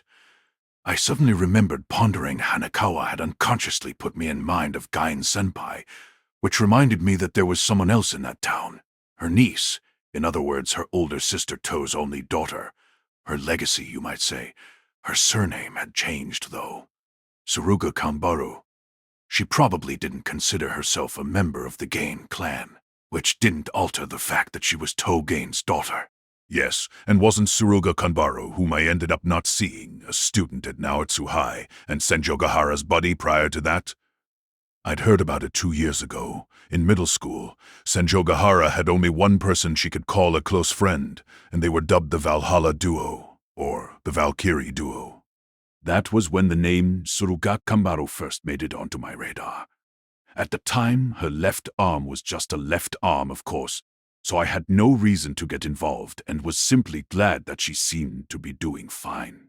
Hitagi, Senjogahara, and Suruga Kanbaru. Did they still hang out together? I bet they did. It wasn't a groundless assumption, even if it was a little arbitrary. My first encounter with Arari had been in front of Kanbaru's house. If the two were connected, it was only natural to imagine that Senjogahara and Kanbaru were, too. And even if they weren't, Kanbaru and Arari definitely were. Whether it was a friendly relationship, I couldn't say. Still, Kanbaru was Gaien-senpai's niece, and Togain's daughter, and if she inherited at least some portion of their personality, she would be quite compatible with someone like Araragi. I'd go ahead and think so. Huff. I took a breath. A deep breath. And at last posed my final question to the mirror. Could I deceive Nadeko Sengoku and save the lives of that detestable Tuzum if it were for Suruga Kanbaru's sake? I answered my own question with a resounding yes. When I got back to my seat, Senjogahara had removed her Groucho glasses. I assumed she'd taken it off temporarily so she could wipe off the coffee that was all over her face, and once it was off had come to her senses and said no. She maintained her cool though, giving no hint of any such inner conflict or the fact that she'd had coffee thrown in her face. I'll do it, I said, sitting down. Did my voice sound too high or odd in any way? I was a little worried, but there was no point in worrying, and it might start sounding even odder if I became self-conscious, so I gave up thinking about it, lazily. If I was agitated, then I was agitated. No big deal. I knew full well this was unlike me. You'll do. Senjogahara eyed me suspiciously. I understood how she felt, all too well. I was flabbergasted myself. What? The job. What else? The god-cunning job. I'm doing it. Are you in your right mind? This was rude of her, but again I understood how she felt. No other word for it. I totally agreed with her on the subject. I am in my right mind. Now hand over the 100, thou. You said you could pay up front. Senjogahara removed a manila envelope from her bag and laid it on the table, not even bothering to hide her acute unease. I checked the contents. 1010. 000 yen notes indeed. No newspaper or anything mixed in. Like anyone would try that in this day and age. Good. This will do. No, that's just the down payment. A deposit. I'm telling you this is enough, I said, forcefully. If I actually demanded a commensurate sum for this job, you'd come up short even if you sold yourself. However gruelingly you toiled. I'm taking this cash just to cover my expenses. I'm resigned to working for free, but I don't want to take a loss either. If my expenses exceed 100,000 yen, I'll bill you for the rest, all right? But that's... I surmised that Senjogahara's apparent hesitation came less from a sense of guilt at using me so cheaply, and more from a deep desire not to be in my debt. Well, she was right to be wary. But I had no intention of getting into a debate about it. One conversational misstep, and there was a real danger that I would change my mind. Despite what I said, or how I may have acted earlier, if things went the wrong way, I was liable to tell her to get me the money, even if that meant prostituting herself. That's how little I trusted in my own humanity. I trusted myself even less than she did. In order to convince Senjogahara, or rather to wrap things up quickly, I considered fudging the whole issue and manipulating her emotions with a little lip service. I couldn't bear for you two to die. Or no, something trendier like I'm not doing this for you. But that strategy seemed doomed to fail, so I abandoned it. This is just my personal opinion. But women tend to hate lip service even more than men do, probably because women are in a position to be coerced by it more often. So they know how ugly pretty words can be. Instead, I decided to put the kibosh on any more talk about money. Take a good look, because it's the first and last time you'll ever see me doing that. It's fine, just drop it. It's settled. End of discussion. All I will accept from you is this 100,000 for expenses, and nothing more.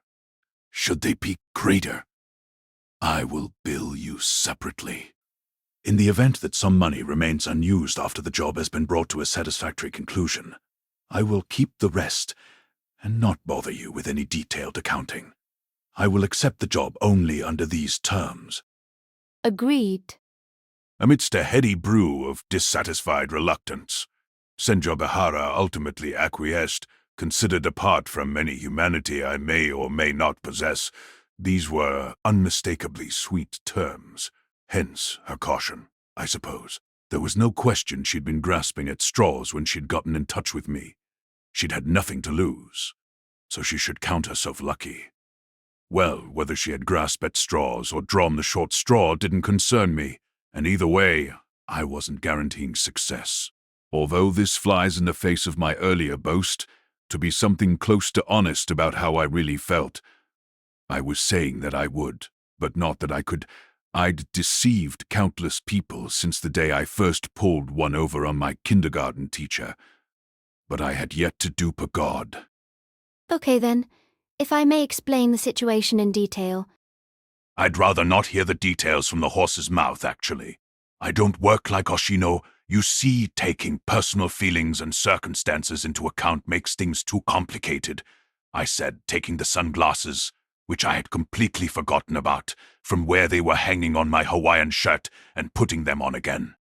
I didn't go so far as to tell her that her take on this case would be too subjective, but it's my oft-repeated pet theory that a partisan view of things isn't any good. This is perhaps another difference between Oshino and me. I'm not saying he's partisan, but he does value every individual's standpoint and avoids taking too objective a stance. We haven't seen each other in a while, so I don't know if that still holds true. I'll investigate the details and the particulars myself. I've got a general grasp of the situation, from the broad strokes you've given me thus far. In fact, I had no grasp of anything. I was fumbling in the dark, but it was better to leave her with this false impression of confidence. Better to make her think I was reliable. I didn't need her trust, but if I couldn't get her to leave things to me to a certain degree, I couldn't do my job. Having kids underfoot while you're working is a real nuisance as it is. There are a few things I would like to clarify, though do you mind? Jeet, go ahead. Senjogahara nodded but seemed to have lost some of her composure. She probably felt apprehensive because things were going so smoothly for her. Basically, just like 2 years ago. She had an extremely low tolerance for happiness and good fortune. She was tough in the face of adversity, but that was as far as it went. Such people are surprisingly common. They can get by in society no problem, but they'll never become a success. I mulled over her future. Even if she survived this, what might the future hold for her? Not that it had anything to do with me. Not that I gave a shit. Are you positive that we have 74 days left? There's that saying of ours about gossip lasting 75 days. But that count includes today, correct? Yes, the Naoetsu High graduation ceremony is on March 15th. That afternoon, in other words, after the ceremony, Araragi and I, and Shinobu Oshino, not even permitted to celebrate, will get killed. This is definite. Absolutely definite. Might not her godliness lose patience and decide to kill you right now, for instance? No, I don't think so. Why? To put it in stark terms, you, and probably Araragi as well, are attempting to ensure your own survival, whether through me or via some other plan. That must not sit well with a god. You can't rule out the possibility that she might bring you both to a bad end in a fit of rage before the appointed day. I can rule it out. I can definitely rule it out. Nadeko Sengoku could not be any angrier than she already is, at this very moment. But Araragi and I are still alive, which means she at least intends to keep her promise. She was at the peak of her anger when she made the promise, to begin with. Okay, that's what I want to ask you most. It's the one thing I need to hear from your own lips. What the hell did you, the two of you, do to incur the wrath of Nadeko Sengoku? What did you do to warrant a death sentence? If I had victimized her, however indirectly, and that fact had fed into the present situation, shouldn't she kill yours truly? Instead, No, if contracting a mysterious ailment and becoming a god, a great achievement you might say, was something that made this middle school kid happy, then maybe she ought to be grateful to me. But I found it a little hard to believe that a god would bother to kill a particular human being, let alone give advance notice. For instance, destroying the Kyoto shrine I visited earlier that day might invite divine punishment, but surely I wouldn't be struck dead. So why? Why were Senjogahara and Araragi going to get killed? Killed by Nadeko Sengoku? I, answered Senjogahara, or strictly speaking, didn't answer, concluding her sentence with, "Don't know." Hey, how can you not know? I really don't know. I mean, of course, how can I put this? There were things that might have caused it. Failures, misconceptions, misunderstandings, mistakes. But I'm not sure how we could really end up here because of them. There must be something behind the scenes that totally belies the way Aragi and I see it. I stole that idea from Ms. Hanekawa, though. Hanekawa, again. I tried once more to picture her, but only conjured up an image of enormous breasts. Fearsome. Anyway, just to give you a jumping-off point, think of it as a romantic snafu. Before Nadeko Sengoku became a god, she had a crush on Aragi, but he had a girlfriend, that kind of thing. And what a vulgar thing it is, I opined. I'm not sure if it was my honest reaction. I have a feeling that I did find it vulgar, and also a feeling that I didn't. Fine. That's plenty. I'll look into it on my own, but just to be sure. This goes without saying, so saying it feels stupid, but this time is an exception, right? Huh? Exception?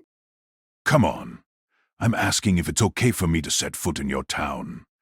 You can't possibly be asking me to do this remotely, like some armchair detective, because I wouldn't know an armchair if it came up and bit me on the ass. Of course, obviously. This case is an exception, or let's say special, so feel free. But be careful. Plenty of people have a score to settle with you. Make sure you don't end up as a John Doe who got viciously beaten to death by middle schoolers. Terrifying words, my lady. I was already leaving beautiful Okinawa for snow country, and her warning did not add to my enthusiasm. I was relieving my Hawaiian shirt of its post. For sure, Oshino wears the things all year round. Must be the endless summer in that head of his. More Brazil, you might say, than Hawaii.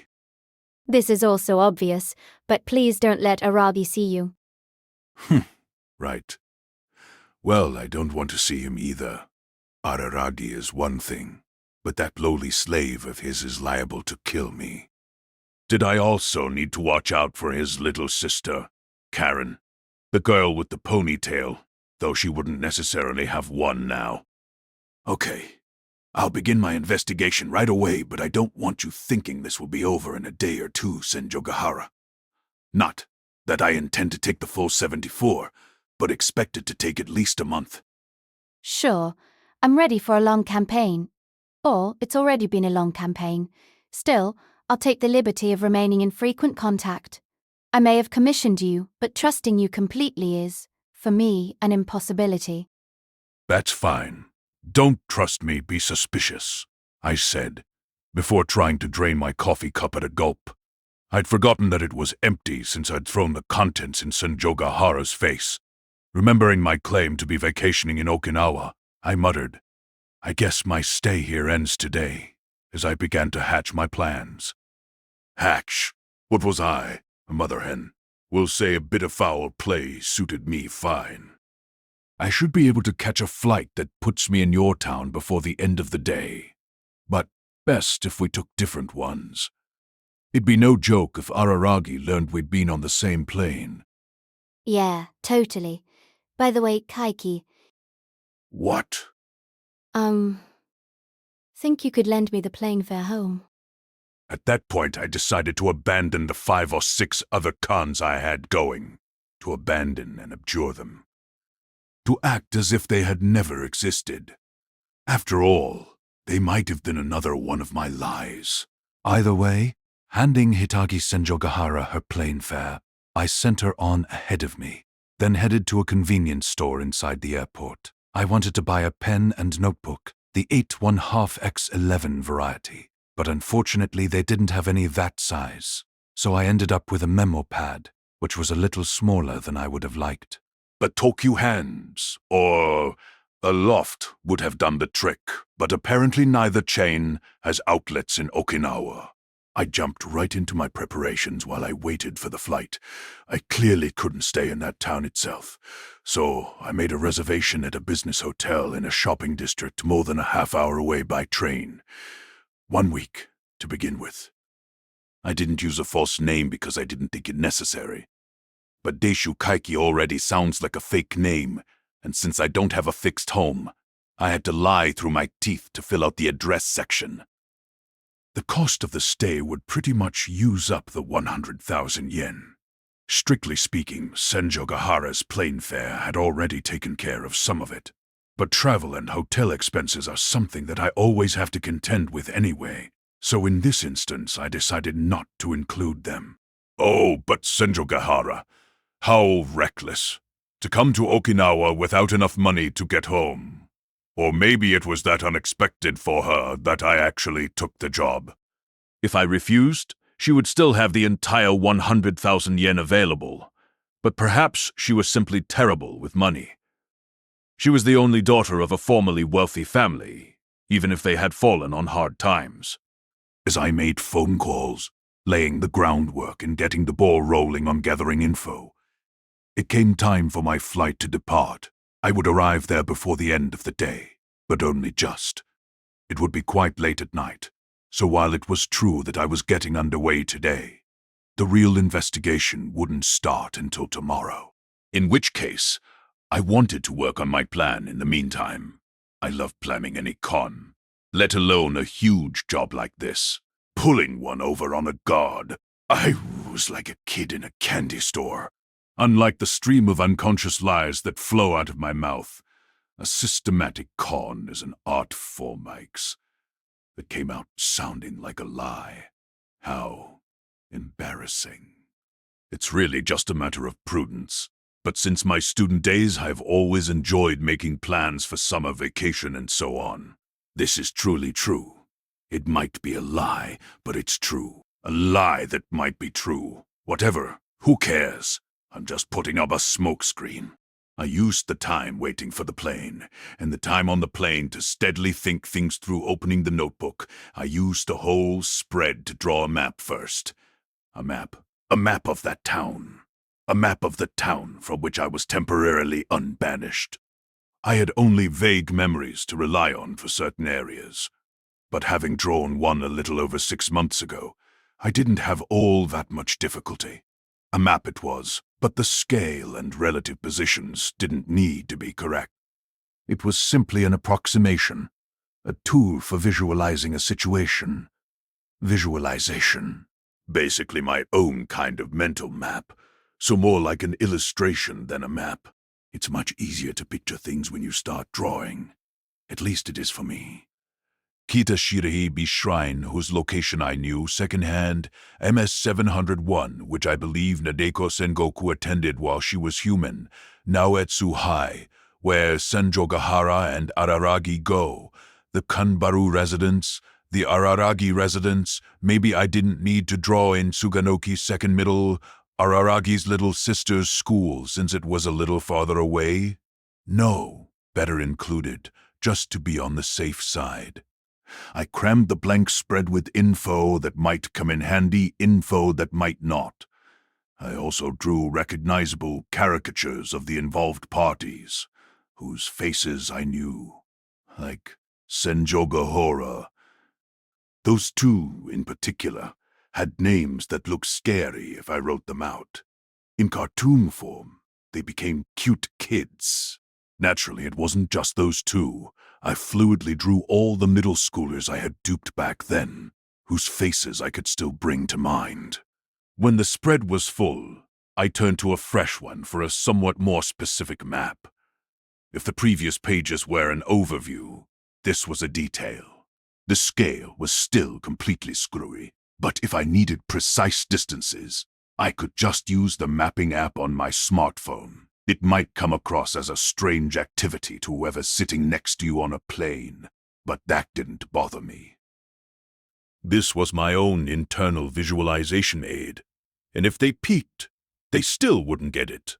For anything I really couldn't have anyone seeing, I use codes. Thanks to the cute illustrations, people might even get the mistaken impression that I'm a manga artist. Speaking of, back in the day, I think in college, I showed one of these visualization aids to Gen-senpai, who said, "Looks like a walkthrough for a dating sim." It brought me down, and I gave it up for a while, but no other method took, and I went back to it soon enough. My drawings and notations almost completely filled the notebook, and it was at that point that we landed. The snow was piled high, a real winter wonderland, but all I felt was cold. Confirming that I wasn't moved, that I lacked any such sensibility, I called Senjogahara. "I am here." Thanks. I appreciate it. Yup. That was all we said to each other. All we said. Check into the hotel, take a hot shower, drink a little sake, go to bed, and in the morning any desire to do this job will have completely evaporated. That's what I expected, but that's not how it went. Apparently my engine was already revving, independent of my own will, or of Senjogahara's, or anyone else's for that matter. Once it gets going, not even I can stop it. That's a lie. I know I can stop anytime I choose, which allows me to tackle work with a certain level of motivation. Although I wanted to meet Togain's legacy at some point during the job if I could, well, that might be impossible this time around. Maybe not impossible, but best let it go. I had to work behind the scenes, so I should avoid unnecessary interactions and contacts. I'd wait patiently for the day when Suruga Kanbaru left the confines of that town. It was January 2nd, hence most stores wouldn't be open, is an outdated notion. The shopping district where my hotel was located was in the middle of its New Year sale. I wanted to take advantage of this to procure a number of items. Honestly, mingling with the crowds of customers clamoring for a lucky dip was a pain in the ass. I don't mind crowds per se. I like places with lots of people. I just hate becoming part of the crowd myself. But reminding myself that it was all part of the job made it bearable. Swindling is no walk in the park. The crooked path to making money is longer than the straight and narrow one. The requisite qualities, in other words, are patience and endurance. When you get right down to it, giving it my all just to hoodwink a single middle school girl was nuts. But I would think of it as an investment. I wasn't sure what kind, or towards what. But I can stand just about anything if I think of it as an investment. A little after 10, I hung the "Do Not Disturb" sign on the knob of my hotel room door and sallied forth into town. I always slick my hair back, but that day I didn't. Not because it was a hassle, though. I had a reason not to. While I shopped, I mulled things over. Fundamentally, I prefer to work alone no matter what the job, but that doesn't mean I don't enlist the help of other people. You might say that's the same thing, but it's completely different. My preferred business model, in short, is to accept helping hands but never lend a hand.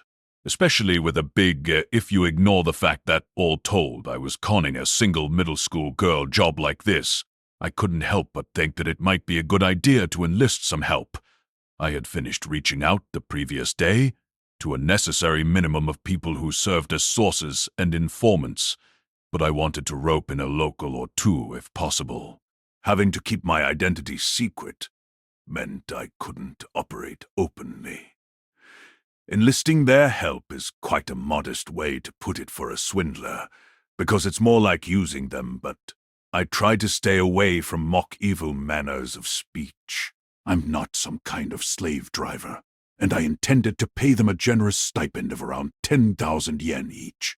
Locals, naturally the first person that came to mind was Suruga Kanbaru, but I'd already decided to let that go this time around. In which case, who would be good? I cast my mind over the likenesses I had drawn in my notebook the day before, and I thought, what about the Fire Sisters? Koyomi Araragi's little sisters, Karen and Tsukihi. I didn't know what Tsukihi looked like, but all the middle school girls in town wanted to be like them.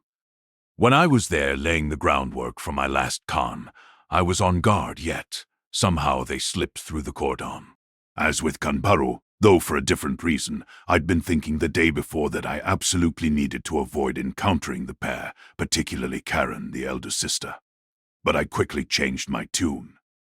Forming a plan didn't mean that I had to follow it. I simply enjoy making them. Who knows, I might even head straight to Kanbaru's house. When I was done shopping, my personality aside, the fact of the matter was that above and beyond my desire for a thrill, things were bound to proceed much more quickly if I enlisted their aid. They had been my enemies last time, and I had only been fearful of them. But in taking on a middle school girl, nothing would be more heartening than getting the sisters on my side. I decided to sleep on it. If I could just make sure they wouldn't tell Araragi. It might not be such a bad idea, but at this point it was no more than a pipe dream. My preparations complete, I finally headed to the town. But not until I did something else first. Change, not just because I needed to keep warm. I had to disguise myself if I was going to set foot in that town, which is why I hadn't slicked back my hair. In fact, my usual funeral suit, as Senjo Gahara called it, was close to a disguise. Hawaiian shirt me is not the real me, of course, but please don't think that the black suit is actually a part of me or something. Or rather do, because that notion could be turned to my advantage in certain cases. Clad in a brightly colored suit I had bought in the shopping district, I put on a necktie like a normal office worker, so to speak, and then finally got on the train and headed to that town. A peaceful town, said to be under the sway of a serpent god at the moment. Although I had told Senjo Gahara to expect it to take at least a month, I really prefer not to drag my feet. Patience is important, of course, but I like to deal promptly with anything that can be dealt with promptly. I prize alacrity, so I decided to go straight to the heart of the matter. And where was the heart of this particular matter? On the one hand, there was Kita Shiraheibi shrine marching in there right off the bat, however. Wouldn't just be reckless, it would be moronic. It wouldn't be fearless, just scary.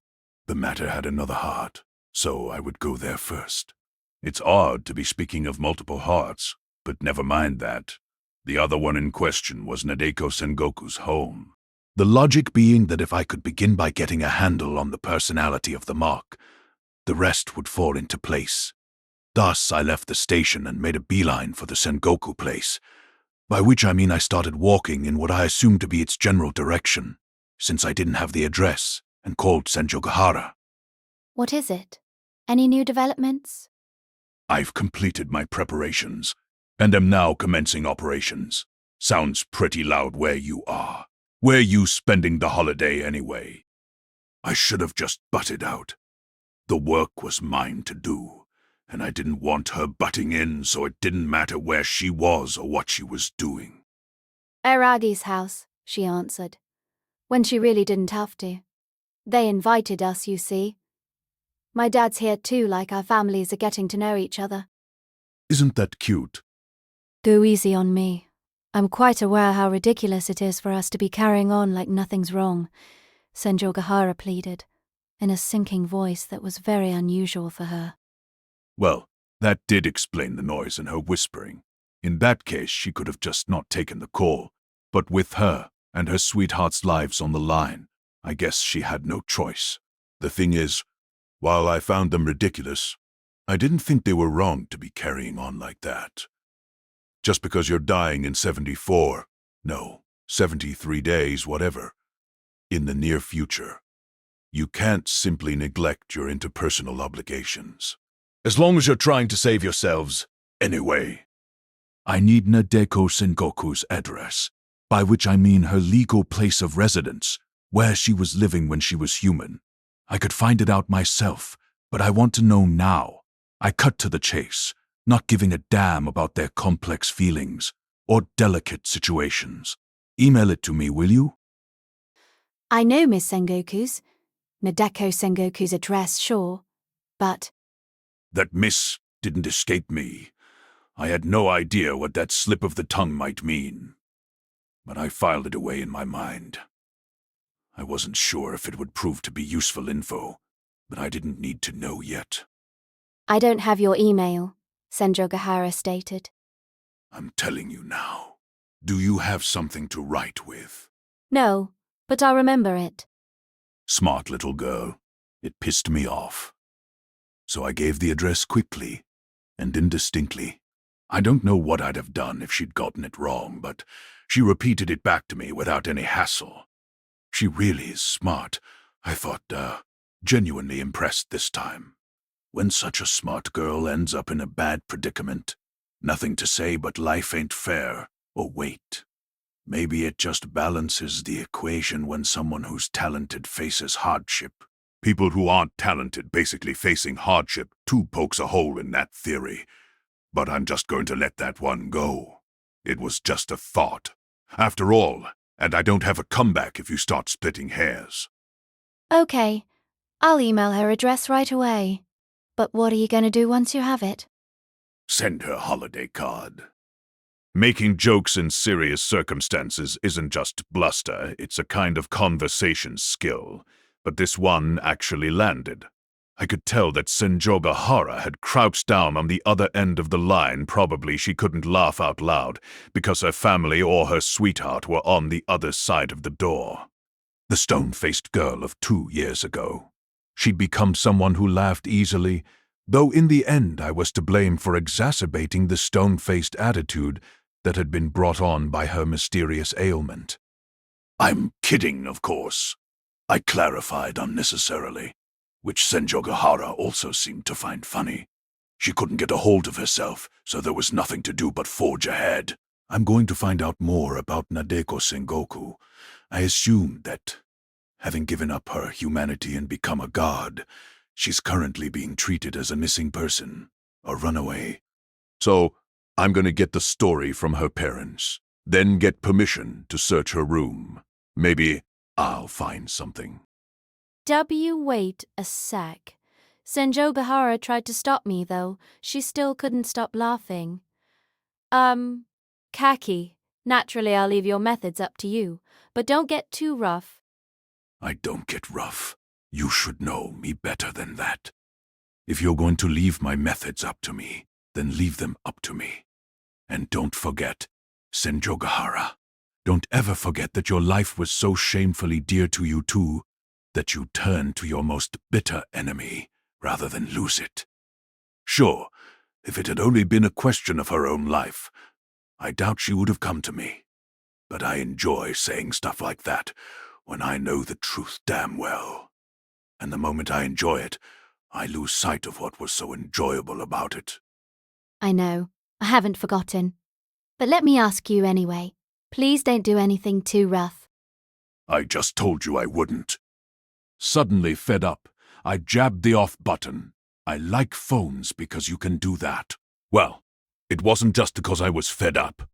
If I kept Senjogahara away for too long, Araragi or one of his family members might notice. And as I discovered later, both of his parents are cops. I really dodged a bullet there. And then there was Senjogahara's dad. Running into him was absolutely out of the question. Even more out of the question than running into Koyomi Aragi. Senjogahara's email arrived as I was cautioning myself. Man, high school girls have thumbs like lightning. She probably deleted it too before it even arrived in my inbox. The subject line read, "Don't do anything rough. Persistent." Really persistent. She was making me sick. Now that she'd made me sick, I felt like honoring her request. Frankly, I'd been planning to get a little rough at the Sengoku place, but I didn't want to anymore. Nicely done, Senjogahara. I checked the address. Even allowing for the speed of her typing, the email arrived too soon for her to have looked it up, So she must have had it memorized. That gave me some insight, not only into her prodigious memory, but also into how earnestly she had fought by her sweetheart's side these past few months. Not that I cared and quickened my pace. It occurred to me that I needed to add the house's location to my notebook when I got back to the hotel, at which point I realized that I didn't even know what Nadeko Sengoku looked like. No need to panic. I could ask Senjogahara to send me a picture message at a later date tonight, even. She probably had a pic of Nadeko Sengoku. Or I could just ask to borrow one from her parents when I got to their house. The streets were oddly empty, which made me uneasy, until I remembered that it was still the New Year's holiday. How quickly we forget. What the hell was I doing during the holidays, anyway? My job, or maybe I was just trying to convince myself of that. Nadeko Sengoku's parents were very average adults. What I mean by very average adults is that they were those law-abiding citizens I'm always going on about. No more, no less. In other words, I felt neither positive nor negative about them, like with almost everyone I meet. They were people, that's all. Yet these average adults and law-abiding citizens weren't celebrating New Year's, which was only natural since their daughter, while not dead, was missing, and had been for months. They were basically in mourning. My joke about sending a greeting card was not only unfunny, even if Senjogahara had laughed, but also inappropriate. But as someone who, hearing that word, only starts thinking about appropriating, and what the prefix "in" would mean in that case, I'll send anyone a greeting card anytime I damn well please. The atmosphere was so gloomy that my usual funeral suit, not my term, would have fit right in. Anyway, I marched straight into the house of mourning. That makes it sound like I took the sort of rough approach Senjogahara worried I might, but in fact I was quite gentle. It was by pressing the button on the intercom and announcing myself as the father of one of their daughters, i.e.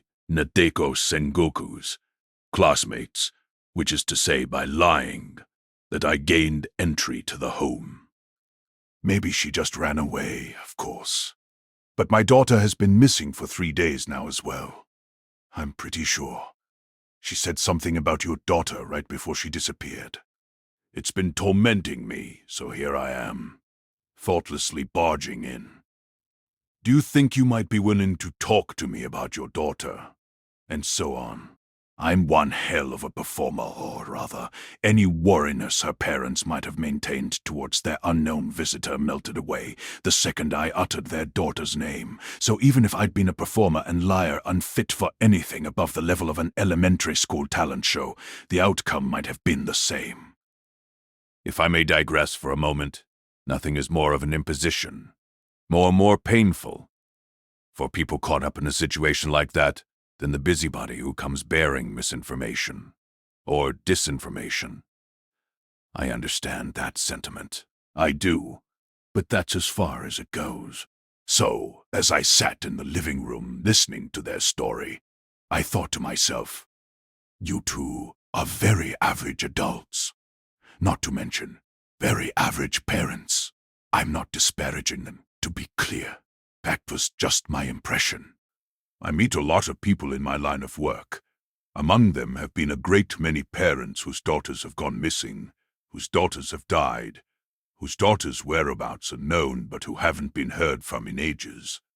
And as far as I could tell, the couple seemed, well, pretty normal. I suppose that was to be expected. No point in holding out for anything else, because while they might have been worried that she'd been in some accident, or even that she was dead, there was no way they suspected that their daughter had become a god. It was inexcusable to let them tell their story without telling mine, so I began by describing how adorable, how sweet, and how close with Nadeko Sengoku my daughter had been. As I said before, my visit was a serious imposition, but such blathering really hit home with Nadeko Sengoku's parents. The things I never knew about my own girl, sobbed the mother. I might have been moved to tears by her weeping, if only my story were true. I'd started talking off the cuff with no preparation or background info, and who knows, Maybe I had uttered some truths inadvertently. Given the possibility, I didn't feel guilty. Not that I would have felt guilty without the possibility. The fact that they believed my cock and bull story made it clear that, like so many other parents, the very average Sengokus didn't know a thing, not one damn thing, about their daughter. While I seem to recall them talking about how she was shy, quiet, but prone to laughter, I had no interest in such parental cooing. What I wanted to hear about was her dark side, but they didn't seem to know, or want to know, about any of that. Her father told me that she'd never had a rebellious phase and always listened to her parents, but a daughter who didn't go through any against her male parent. It should have set off every alarm bell in his brain. I almost stood up and demanded to know how he could have been so deaf. Even Senjogahara, with her severe daddy issues, went through a distant phase with her father when she was in middle school. Well, but it was over and done with now, so no use crying over spilt milk. While I may have stumbled across the Sengoku family's educational philosophy or whatever, it wouldn't have any bearing at all on my life thereafter, so without commenting on it, I simply said, "Oh, really?" Yes, our little girl was the same. I was just going with the flow of the conversation, and few can match Deishū Kaiki when it comes to that. My cover story made it difficult to ask for a photo of their daughter, so I gave up on that idea, deciding to have Senjogahara send me one later on as I had originally envisioned. Instead, I asked, would it be all right for me to see your daughter's bedroom? I didn't come right out with it like that, of course. I started with a little, I think. My daughter may have lent something or other to Miss Nadeko, and I think it might provide some clue to finding the two of them. Does anything come to mind? It was only after dancing around the issue for a half hour or so that I arrived at the goal. Naturally, I didn't neglect an initial. I know this is terribly impolite, but I don't think Mr. and Mrs. Sengoku thought I was being impolite in the slightest, however.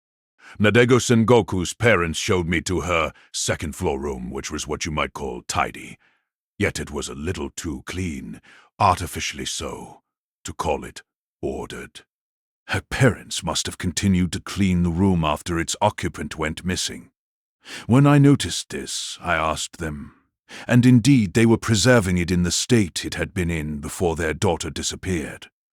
Well, Nadeko Sengoku wasn't dead, as far as they were concerned, but only missing.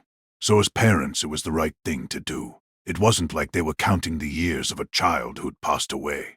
Kid-friendly manga lined up on the bookshelf, cute stuffed animals.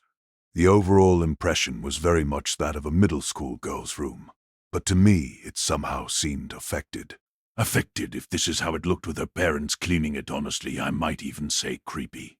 It was as if a cute, childlike sensibility was being forced on the room willy-nilly, which, combined with her father's remark that Nadeko Sengoku had never had a rebellious phase, gave me plenty to think about. I couldn't very well snort that it didn't matter. This did matter. It might be the key. The darkness in Nadeko Sengoku's heart. With that in mind, I began scouring her room. It was still bright outside, but the interior was dim because the curtains were drawn. The first thing I did upon entering, therefore, was open them. Of course, Mr. and Mrs. Sengoku hadn't gone back down to the living room after showing me to their daughter's room, so I had to conduct my search under their watchful gaze, and couldn't ransack the place. I was sweeping a square room in circles, so to speak, or just scratching the surface, and then, on the lowest shelf of the bookshelf, I happened on the spine of something that appeared to be a photo album. A photo album. Excellent. What a windfall. After securing her parents' permission, I opened it. The pages were filled with portraits of Nadeko Sengoku. So this is Nadeko Sengoku, eh? A face to put to the name. At long last, my mark had a face. My first impression of her, though these were only photos matched, my impression of the room. Child, cute, creepy, somehow artificial. Like she'd been compelled to be pretty with something awkward about her smile. as if she were only smiling because a camera lens was pointed at her, and she had no choice. It was more abject than shy. She had her bangs down to avoid meeting anyone's gaze, or worse, like she was cowering. What was she so afraid of? What? Taking them with me was definitely off the table, so I burned the image into my brain as best I could, to be analyzed in due course. She's alone in all these pictures, isn't she? I guess she didn't take any with my daughter, I observed casually so it wouldn't sound like an excuse before returning the album to the shelf. I was just filling the time in a sense with those words, but after I spoke them I realized that I hadn't come across a single photo of the whole family. In other words, there were no photos of Nadeko Sengoku and her parents, only those of Nadeko Sengoku by herself. Sure, they require someone to take them, so I could understand why there might not be a lot of pictures of the three of them together. But there should have at least been some of her with her mother or her with her father, even if this was Nadeko Sengoku's personal album. No, precisely because it was her personal album, there was no need for such a strict line to be drawn. I had intended to postpone my analysis, but ended up thinking about it anyway. What the hell was going on in the mind of a girl who kept in her room a modeling portfolio of an album devoid of family photos? I looked over my shoulder, but the Sengokus didn't seem furtive or defensive in the face of someone who had seen it, as if there wasn't a single thing about it to be ashamed of. In fact, like they were proud, even under the circumstances, that their daughter was so adorable. Good, law-abiding citizens indeed. They believed wholeheartedly in their decency. Even with their daughter missing, they probably thought they'd made no mistakes in life. They were probably proud of that fact. Why is he staring at us? They seemed to be wondering, a bit suspiciously perhaps, so I covered for myself with a little calculated flattery. I can really see both of you and your daughter.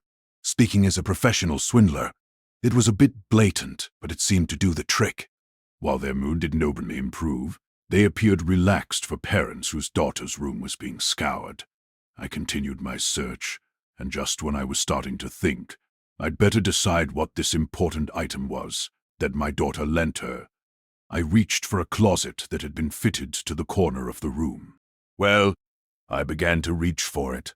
To be precise, I'd left it until last, but Mrs. Sengoku raised her voice for the first time. Please don't touch that closet.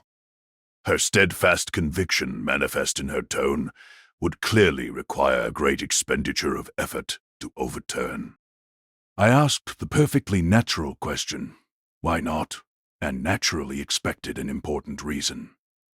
But all her mother said was that they'd been told not to touch the closet. Told by whom?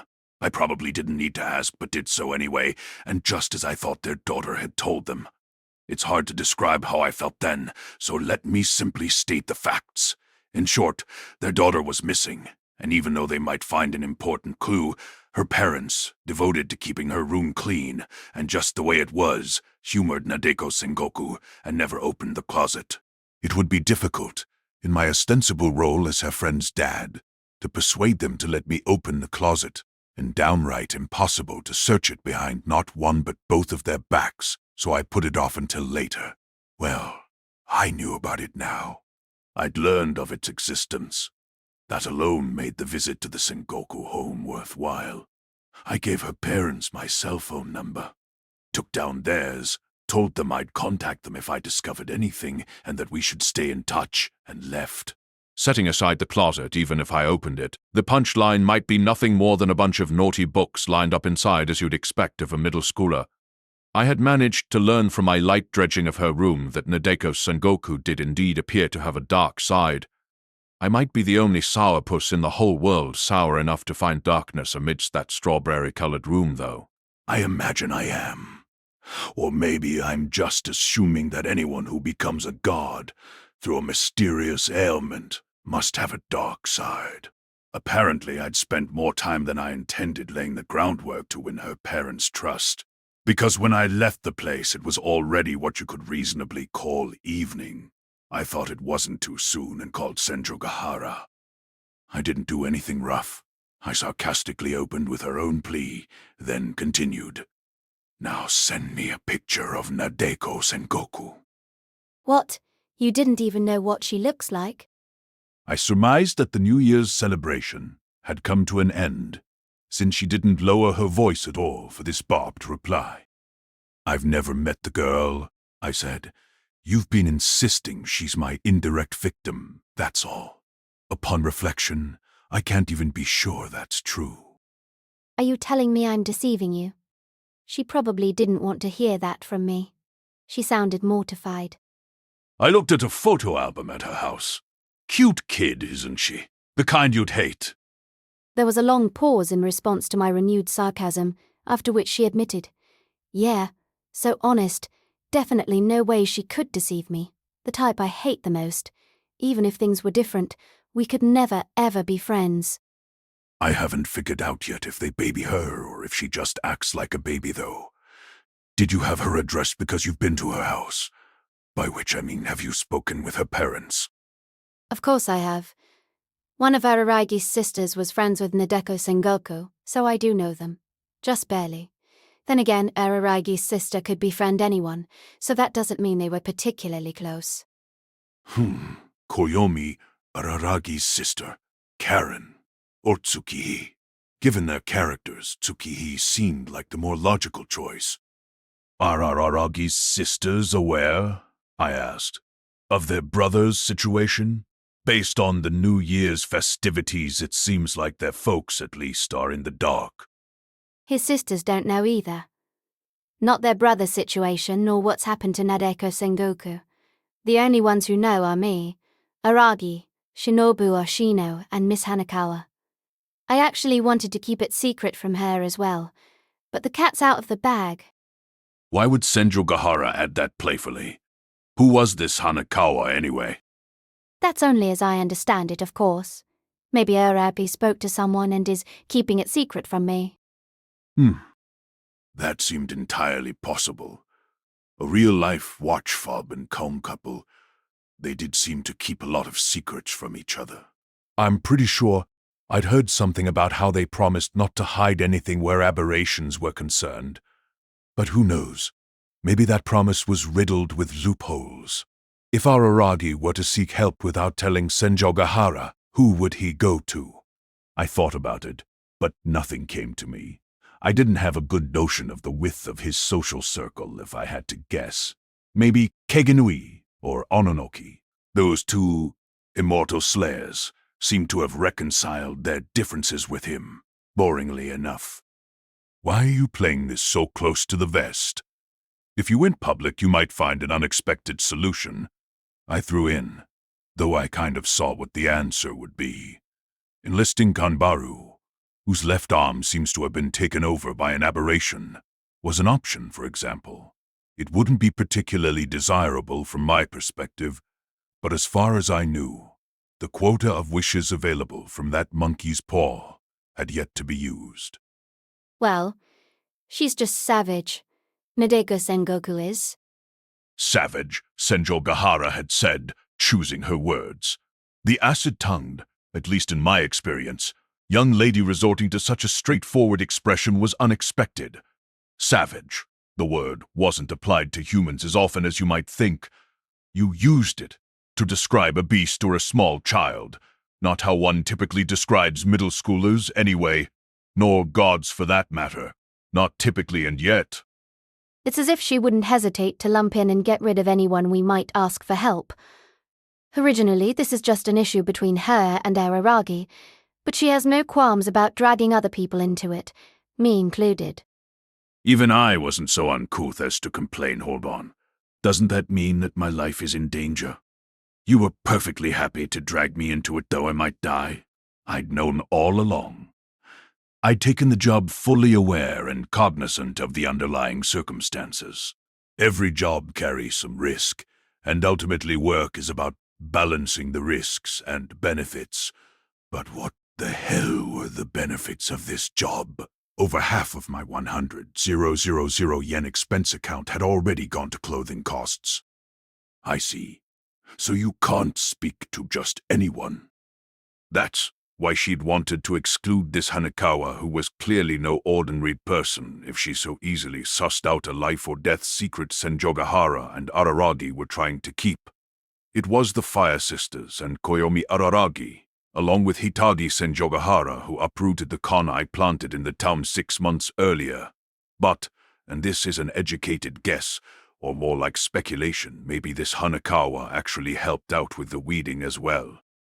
Hang on. Kaiki, don't misunderstand me. I came to you because… Doesn't matter. I don't mind at all, so skip the annoying excuses. I'm a pro. I put my life on the line every day. A little too cool for its own good, no need to impress Senjogahara now. This wasn't 2 years ago. What matters is that I got a glimpse into Nadeko Sengoku's domestic circumstances. But Senjogahara, what did you really think of her? Weren't you uninterested in my views? As a point of entry, no, but otherwise it's fine. Think of this as a chat, not a formal briefing. The type you hate, savage, you said. But, well, I want to hear some anecdotes to go along with your general impressions. What's the matter? The fact is, I've never actually met Nadeko Sengoku. Huh? Are you serious? Now this was a surprise. Nadeko Sengoku wanted to kill someone whose face she'd never seen. Yes. We made a deal, or had a conversation over the phone once. But even that was after she was no longer human. I see. I think I'm starting to get the picture of the insane situation you're in. I'm surprised you've maintained your sanity. Me too. Except, if you're coming to me for help, maybe you've actually lost your mind, I said, turning my gaze towards the setting sun. Dusk, the hour of Fey encounters. Kaiki, listen to me. For the time being, I think I'll go see Nadeko Sengoku. I can find her at Kita Shirahebi Shrine, right? Not necessarily. At least I haven't met her since she became a god. Either she must hate me that much. Araragi finds her there about 1 in 5 times, and nearly gets killed whenever he does. She could kill him any time she pleases. But I guess she's letting him live until the appointed day, Senjogahara added unsettlingly. The fighting continued then. A lengthy campaign for sure. He won't be there today, will he? I have no interest in running into him at the shrine. Nope. Tonight, he and I never mind. Senjogahara cut herself off. My, how sweet. It seemed that even as the battle unfolded, so did their love affair. I suppose passions escalate when your life is in constant danger. I've never been in that situation, so I can't say for certain, though. Well, if I don't find her, then so be it. Can't make any headway until I've seen the place for myself. If you do meet her, what will you do? Do you have the material to carry out a con? Not at all. I'm just going to drop in, pay my respects, and who knows, maybe the whole thing can be resolved with a little chat. Yeah. I doubt that's about to happen, but go for it. What a low-key pep talk. I wasn't encouraged or anything else. People like to throw around the term power spot, but naturally I don't lend it much credence. In that vein, however, Kita Shirahebi Shrine would be a negative power spot. Negative power. Damn, that sounds fishy.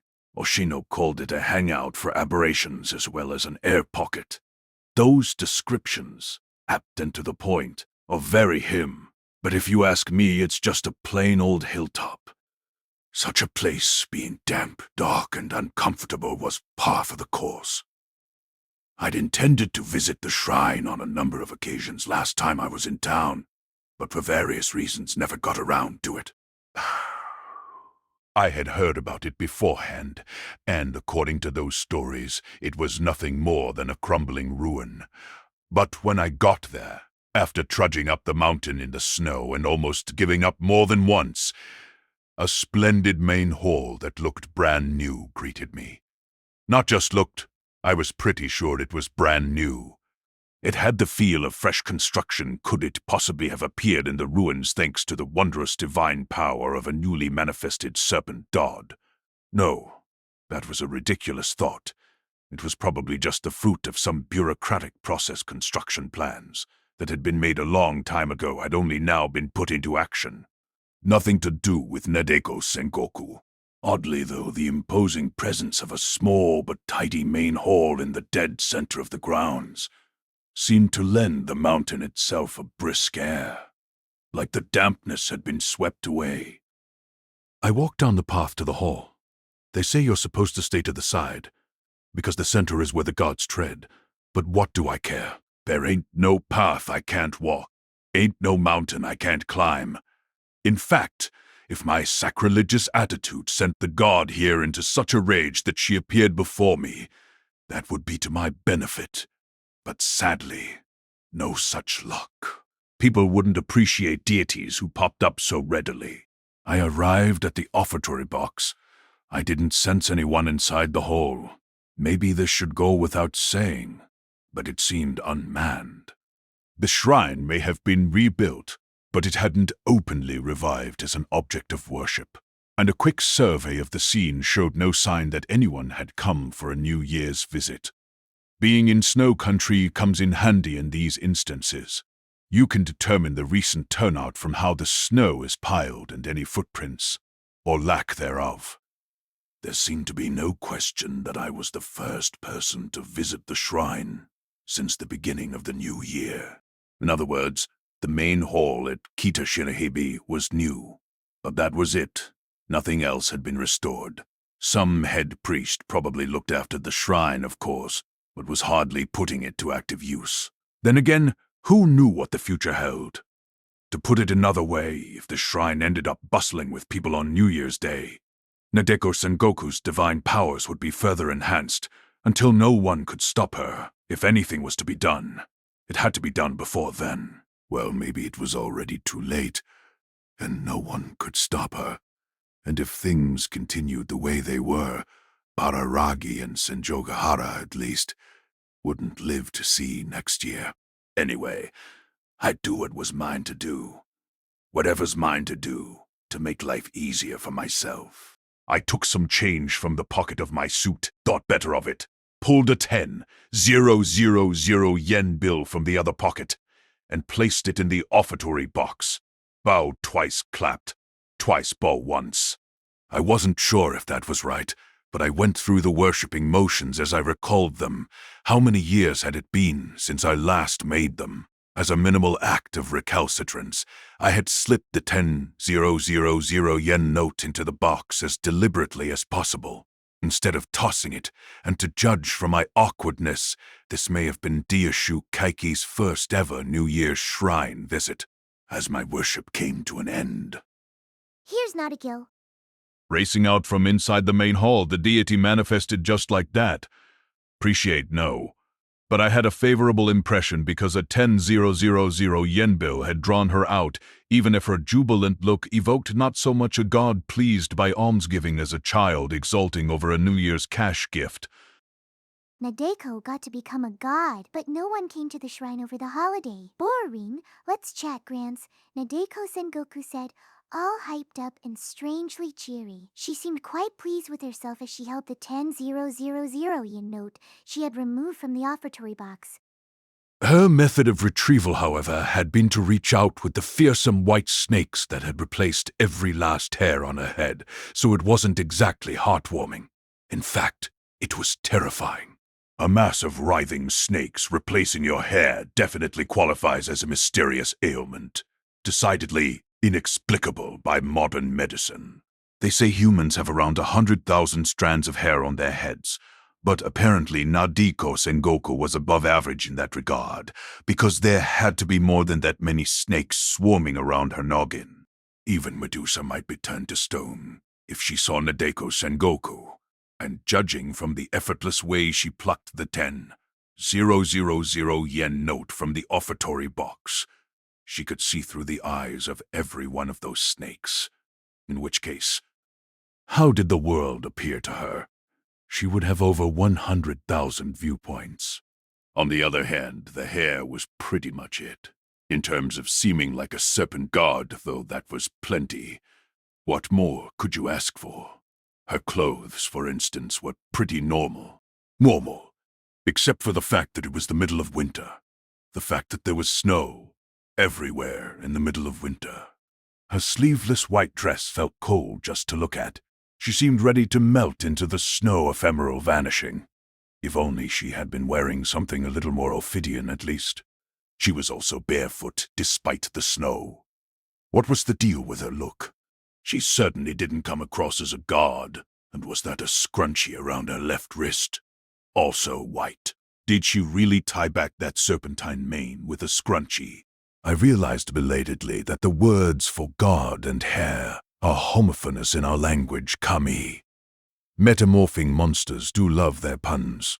There are various schools of thought as to whether gods should actually be included in that category at all. But if you ask me, there's really not much difference insofar as they're all on the take. 10,000 yen, 10,000 yen. She seemed pleased. She probably was pleased. But now that she was a god, what use did she have for money? And anyway, it was for the shrine's upkeep and not meant to be pocketed. Maybe it wasn't the amount, and she was just excited about receiving her first offering. That would be nothing less than an insult to money, however, and would leave me no choice but to revise my earlier favorable impression. Thanks so much, Gramps. Nadeko Sengoku finally turned to face me, with a carefree laugh totally unlike what I'd expected based on her parents' description. It didn't seem at all like that of a shy or bashful person. They'd told me she laughed easily, but I was pretty sure she hadn't in this way. It was as if she'd been unchained. She was constrained by nothing and no one, by neither man nor monster. You're Nadeko's very first believer, Gramps. Innocent or not, this was inexcusable. I won't deny that I thought about spanking her, but not being a violent man. I just said, "Stop calling me Gramps. My name is Deishū Kaiki," and left it at that. What a nice guy. Well, I meant to leave it at that, but I'd blown it. Nadeko Sengoku was an indirect victim of the con I had pulled in this town. It wouldn't be surprising if she'd heard my name somewhere from Araragi or the Fire Sisters, for instance. It wouldn't be surprising if she knew my name. In which case, it was not out of the question for this girl who had mercilessly announced her intent to murder Araragi and Senjogahara, who had next to nothing to do with it, to fly into a rage or so I thought. But she cried out, "Mr. Kaiki," with a delighted look. Mr. Kaiki, Mr. Deishū. What a weird name! Nice to meet ya. Sorry for calling you Gramps. Yeah, you're definitely much too young for that. Wow, so young. Younger than Nadeko, maybe. Better call you Young Master instead. What to make of this? Obviously, what I should make of it was that, as an indirect victim, she'd never learned my name. Yet I had a hard time believing that. She must have heard it, must have known it, but she simply didn't remember. It wasn't because she didn't give a shit about me, or because the events of her human existence were trivial. Now that she was a god, she seemed to have forgotten. She'd forgotten the root of all evil that had driven her here. That's what I figured. She forgets the unforgettable like it's nothing, and clings instead to passing memories like her friend's older brother being nice to her when she was little. In other words, her notion of what was important and what wasn't had gotten screwed up. It might seem hasty, or even dangerous, to jump to such conclusions just because she had forgotten my name, but I know them. I know so many people like her. I don't want to, but I do. So many people who can't tell what's dear from what's not, what's valuable from what's not, what's important from what's not, and who thus constantly mistake one for the other. The kind of people who can't handle their own lives without exception. They've been backed into an emotional corner. People who are somehow broken, you might say. Senjogahara's mother, for instance. I don't know if Nadeko Sengoku's mind had already been like that when she was human, or if it was only after she became a god. But either way, it was beyond repair. He fell on the here Nadeko can't wait for it to be March. Wanna know why? Should I tell you? It's because around then, it'll be time to kill the person Nadeko loves. I guess she was so happy to have someone to talk to that she was thoughtfully offering up on the house, her single hottest, most interesting topic. I guess. But the sight of a girl saying it nonchalantly as if it were no big deal was totally bizarre. This is me talking here, so you know how bizarre. I also suspected I might be the only one in the world who'd cast it in those terms, though. They asked Nadeko to wait 6 months, so she's waiting, thinking being a god means listening to people's requests. Yeah, Nadeko figured 6 months would go by in a snap because gods live a really long time, but it's no different. A day is a day, 6 months is 6 months. Recently it's been really hard waiting that long, but it's okay. Gods have to keep their promises. Right. It's really important to keep your promises. You might even call it sublime. I agreed, not meaning it at all, just to keep the conversation going. I was definitely afraid that one wrong word might set her off, but I probably would have said the same thing even without that concern. I was feeling terribly sorry for her, and couldn't bring myself to contradict her. You can believe that. I hate to be seen in such a high-minded, hypocritical light.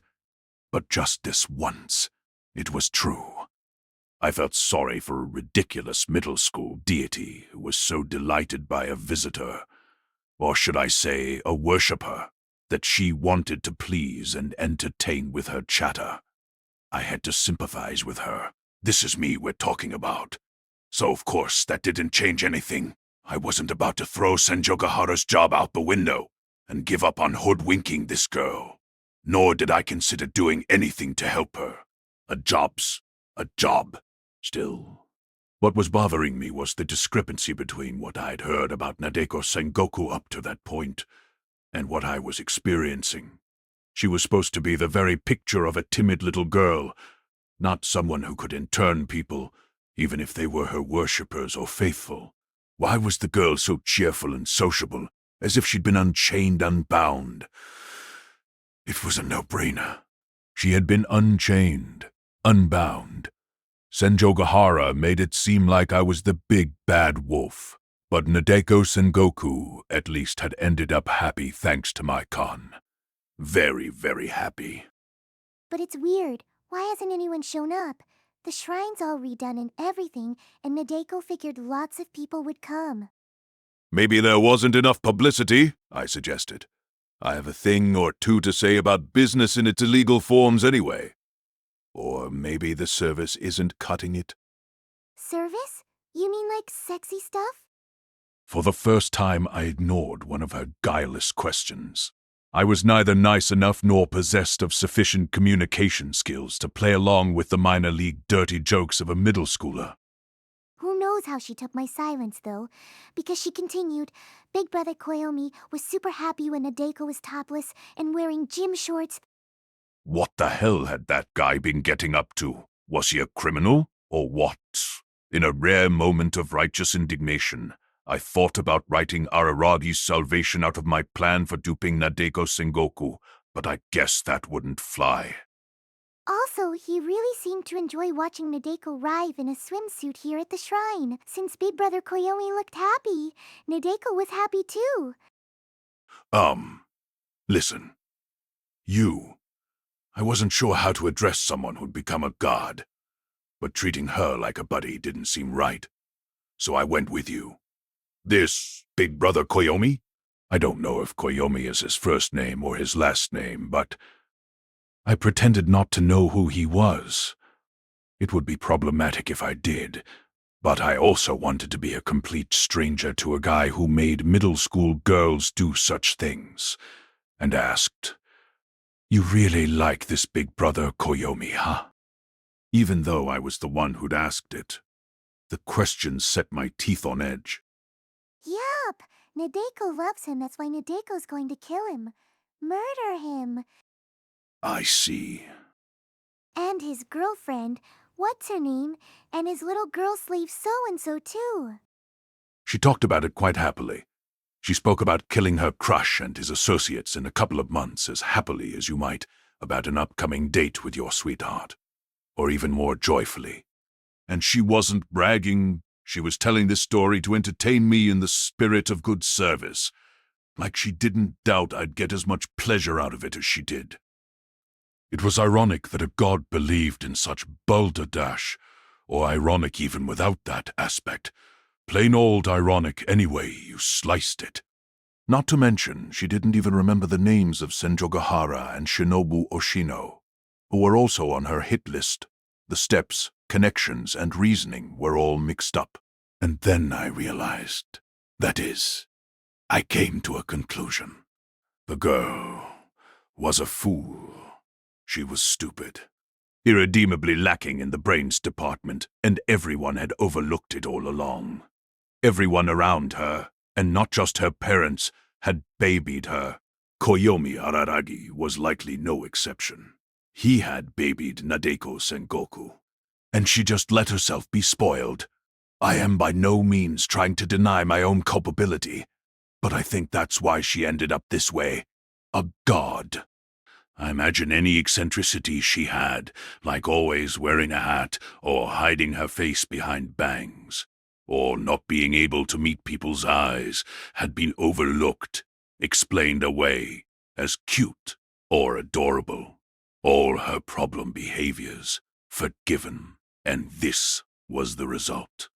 Which only deepened my sympathy, for precisely that reason. Now that she'd been liberated from that environment, Nadeko Sengoku would absolutely refuse to become human again. Even if she was given the chance, I speculated. It was pointless to speculate, though, so I asked her directly, "Listen, your godliness, if you could go back to being human, would you want to?" Nope, came her decisive answer, just as I expected. A kind of pre-established harmony? Even if becoming human again means you can be sweethearts with Big Brother Koyomi. Yeah, came her decisive answer. This was unexpected. Pre-established disharmony. The same answer even with the conditions altered. I had thought she'd waver, or at least think about it for a second. Nadeko's okay now with an unrequited love. If your unrequited love can go on forever, that's better than a requited love, don't you think, Mr. Kaiki? Sure, I nodded, for the sake of agreeing with her. But the fact is that I put more oomph into it than necessary. Unrequited love. I'm not made of stone, and I'm old enough to have had some experiences of my own on that score. What's more, maybe that unrequited love is still going strong given that the woman in question died in a car accident. With a dead person, unrequited love is the only option. It goes on forever without end, regardless of what other loves you might know thereafter. You missed out on the heartbreak. In that sense, maybe Nadeko Sengoku's notion wasn't all that bankrupt if she killed Koyomi Araragi. She could immerse herself forevermore in a happy unrequited love, ignorant of heartbreak. Big Brother Koyomi has come to this shrine a bunch of times, hasn't he? You don't count him as a worshipper, a visitor. A visitor? Nope, because he just talks nonsense. It's confusing, so Nadeko shoos him away, telling him he's not getting killed until March. He can come back then. He's so persistent. Nadeko started pretending not to be here. And nobody else pays you a visit. Other than me and Big Brother Koyomi, no one has come here. Well, there were the workmen. Workmen? For a moment, I couldn't figure out what she was talking about, but I quickly realized she meant the carpenters who had restored the main shrine hall.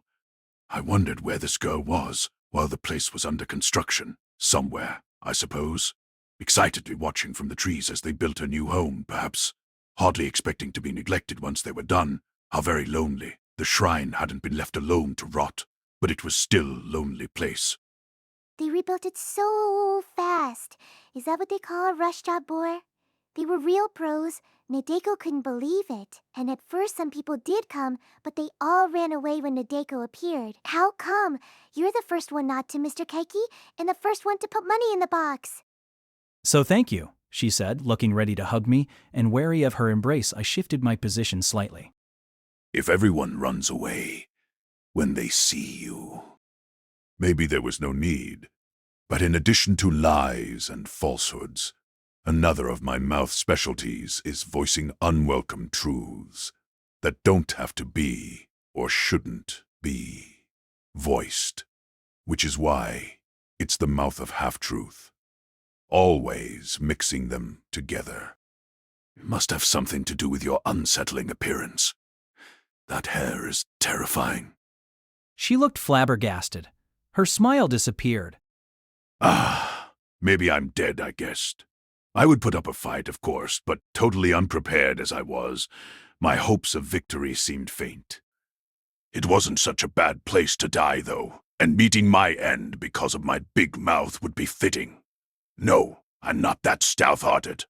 What really went through my head? This sucks. I shouldn't have taken this job after all. What was I thinking if this is Senjogahara's revenge against me? Full success. She got me, yet my train of thought only made it that far. Not because thousands of snakes sank their fangs into me and lethal poison flooded my veins right then. As I watched, Nadeko Sengoku's startled face became neutral and then brightened into a happy smile. It wasn't that her previous smile returned to her face. The open, carefree smile she had worn before had seemed, in its own way, neither forced nor insincere, but it had still somehow felt like the professional smile of a god. This one, however, was different. She seemed genuinely happy. Unsettling? Terrifying? No one's ever called Nadeko that before. I couldn't, for the life of me, figure out why that would make her happy. But then she continued. Nobody ever says anything but Nadeko's so cute. Finally, I started to understand. A 1% glimmer of comprehension. Maybe 0.1%. Being called cute wasn't a compliment to this girl anymore. It no longer made her happy. In fact, the word must have limited her in many ways. An insult, or bad-mouthing her, looped around to become a compliment, a blatant example of how her value system was all screwed up. In that case, continuing to be a god, a mountain god whose visuals might make even Medusa turn pale, definitely suited her better than becoming human again. The thought gave me a heavy heart. But then I realized that even if it was so, it had nothing to do with me. I gave that heavy heart the heave-ho and felt as light as ever. It wasn't my job to rescue this poor, pitiful middle school girl. In fact, it was my job to deceive her, and that was something I could do without an ounce of guilt. Naturally, Nadeko Sengoku's parents and friends had to be hoping that she would return to town as a human being. But that wasn't my business. If they wanted me to make that happen, maybe I would, but not without due compensation. Anyway, I had gotten a taste of Nadeko Sengoku's personality, probably enough to give me heartburn. Since she was a god, personality wasn't exactly the right word, but it didn't seem wrong applied to an all-too-human serpent deity. Wow, so Nadeko is terrifying and unsettling. Do you think it'd be better for Nadeko's image if the snakes were tied back with a scrunchie? I responded by informing her that it was getting late and that I had to start heading home. No, talk with Nadeko some more, Mr. Kaiki. If you leave, Nadeko will be so lonely. Thinking to myself how annoying a god throwing a tantrum was, I felt around in my pocket, and what I found there was a loop of string. Simply put, it was a cat's cradle. Cat's cradle is a hobby of mine, and I always keep one concealed in my pocket. Yeah, right. The string was from one of the packages I'd acquired out shopping that morning, and my idle hands had toyed with it on the way. That's all. I handed the string to Nadeko Sengoku.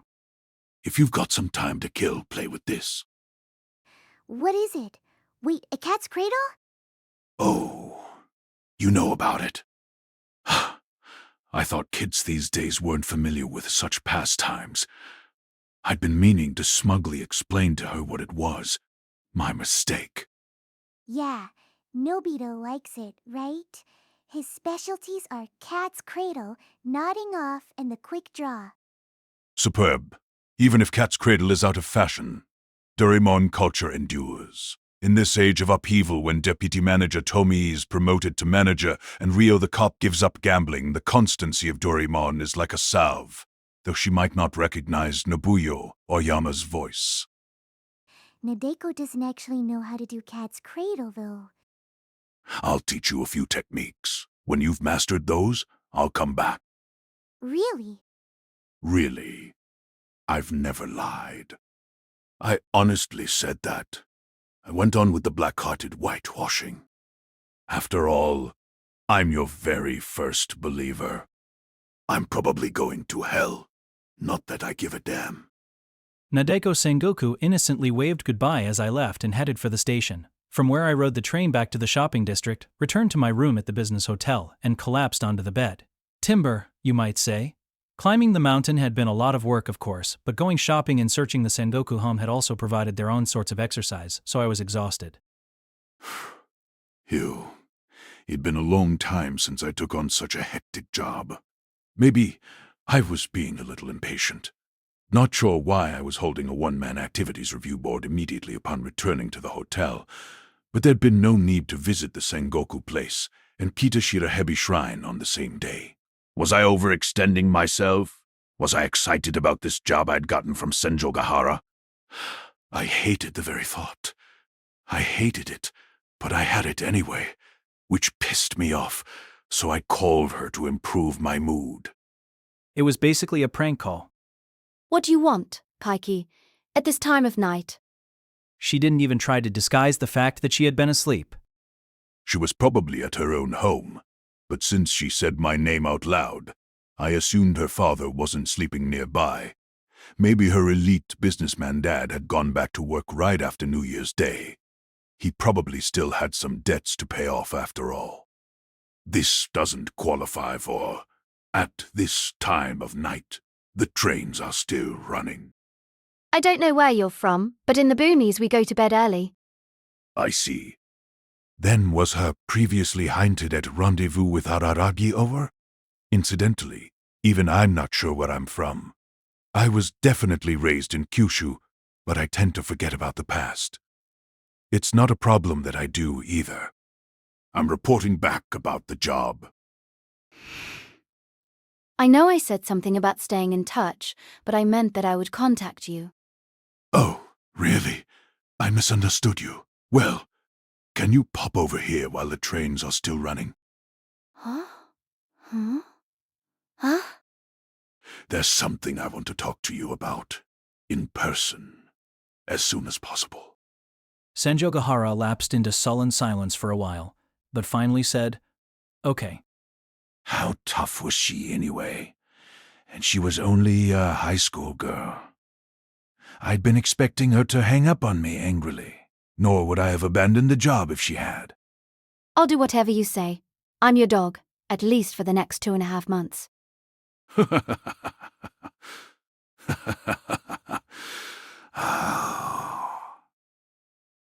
Glad to hear it. I'm staying at... I gave the station, but not the hotel. It wasn't that kind of hotel, but a grown man inviting a high school girl up to his single room wouldn't do. Times being what they are and all, I told her I'd meet her at the station. Even the boonies usually had an all-night diner downtown as an adult. I would have preferred an izakaya. Somewhere I could get a drink, but that was also dicey with a high schooler in tow. Listen, Kaiki. There's something I want to ask you. How does it feel, as a middle-aged man, to have a high school girl at your beck and call? Good question. An uppity brat bowing down before her betters certainly does me no harm. Drop dead. I'd been told to drop dead. What happened to bowing down? But hanging up, I muttered to myself, "What are you doing?" I was shocked at myself, appalled by my own behavior. I saw myself, objectively then, as a petty person tormenting a child who'd made herself vulnerable to me, and I felt so low that I might sink right into the bed. Radio, right? Senjogahara had sold me down various rivers, so this was nothing but a serves you right. Still, it's true that I was appalled.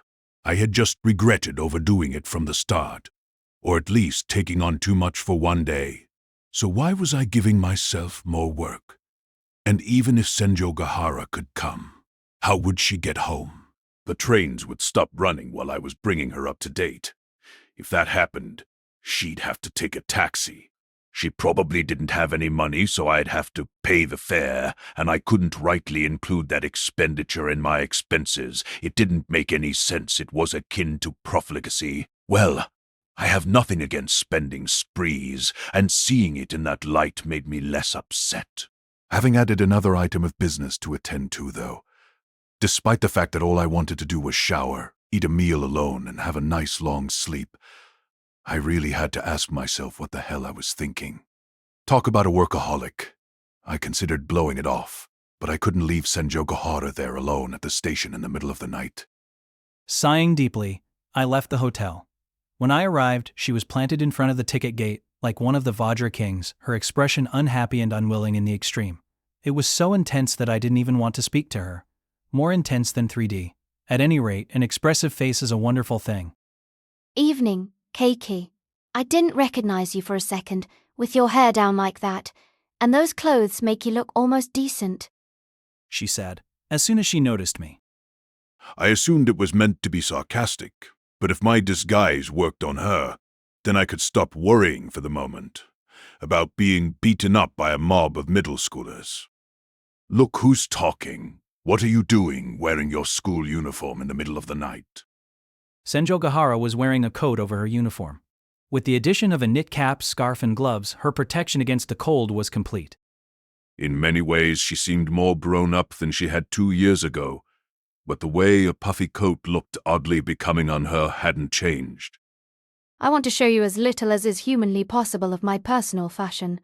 I'm wearing my uniform to emphasize the fact that we're meeting in a strictly professional capacity. Huh. Come to think of it, she'd also been wearing her uniform the day before.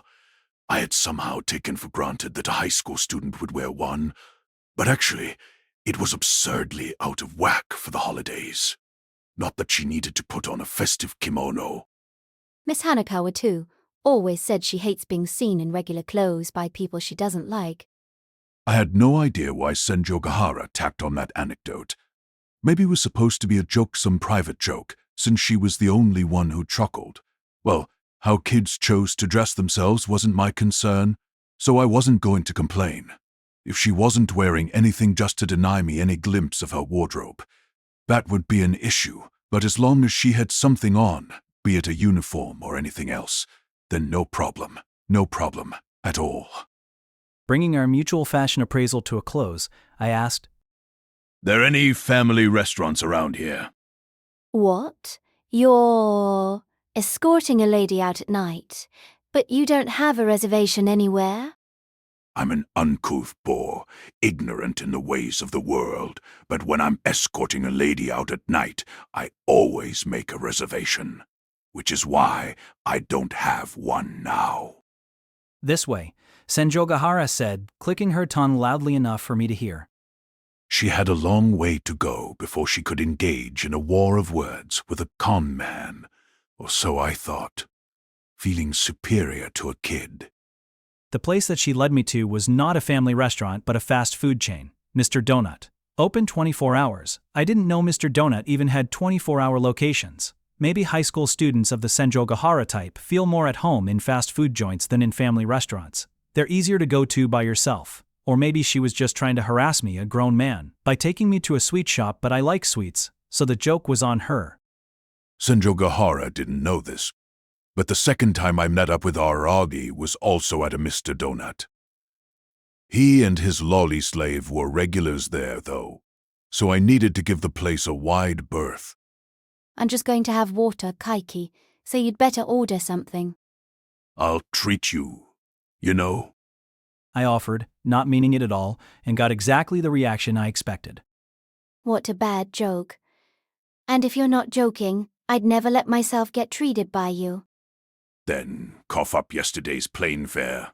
Which reminds me, I ended up paying the bill at the coffee shop too.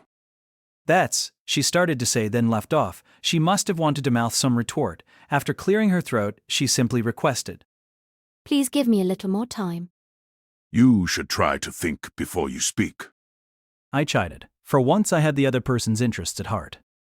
I bet you spoke to Nadeko Sengoku with the same lack of forethought. Judging by the lack of a response, I must have guessed correctly. My impression of the Hitagi Senjogahara of 2 years ago had been that she could only think about what was right in front of her, for better or for worse. There was no later. There was only now. Finding a boyfriend only seemed to have exacerbated that tendency. Come on, Araragi. That's what you should be working on. I perfunctorily ordered some donuts at the counter and an iced coffee to go with them.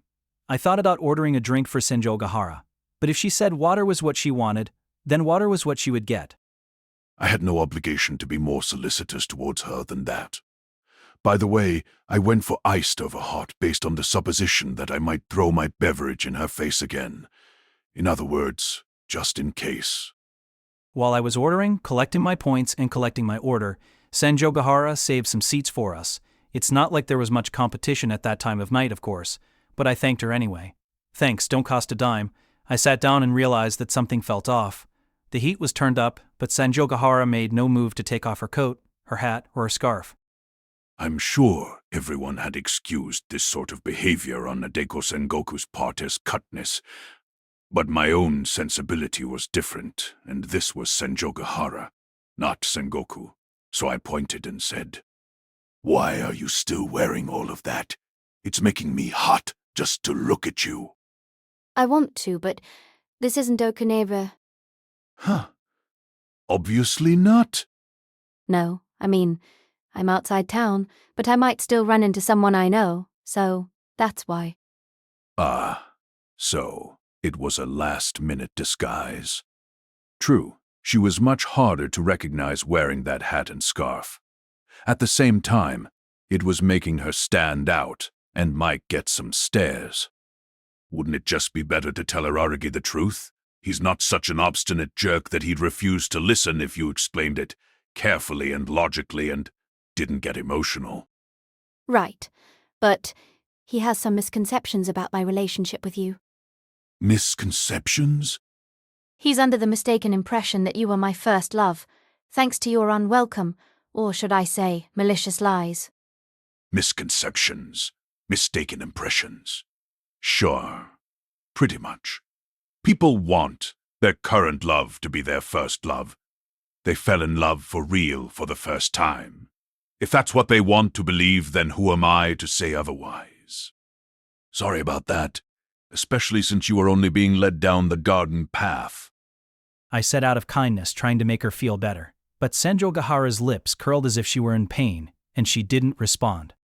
What the hell was her deal? What did she want from me? No, she'd already told me. She wanted me to deceive Nadeko Sengoku, and that was it. No need to mind the other stuff. Hey, Senjogahara, there's something I want to ask you. What? When you're sitting at a table like this, do you take your handbag with you every time you get up? Huh? Where did that come from? Yeah, I guess so. At least when I'm sitting at a table with you. Who knows what you might do?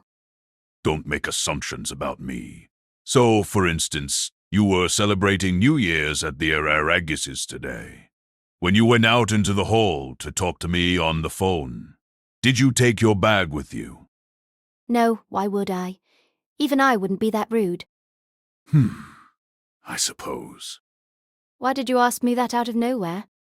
Because I think Nadeko Sengoku was the kind of person who took her handbag with her in that situation. Or, that's my first impression after meeting her today. You met her? Today? Earlier? Just like that? Senjogahara's eyes went wide as if all her drowsiness had suddenly dissipated. It seemed to be a genuine shock to her. Was it really that easy? Meeting a god? Even one like her? Does this mean you're the real deal as a... I'm a fake. You know that. Senjogahara shut her mouth and didn't try to ask again.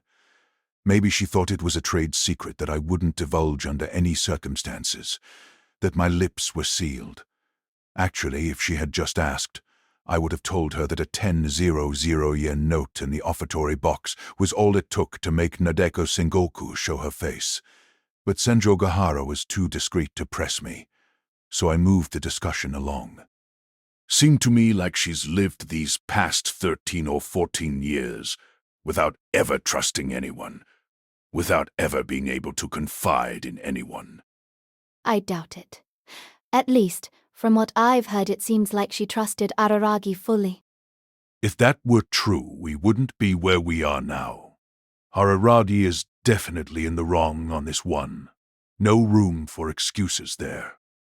I was just being honest, but I guess Senjogahara thought I was slandering her boyfriend unfairly. You have her back, don't you? Don't tell me you were taken in by her cutness when you met her in the flesh. What? Me? I threw back, puzzled. First she gets angry. Then this nonsense I wasn't about to ride along on some childish emotional roller coaster.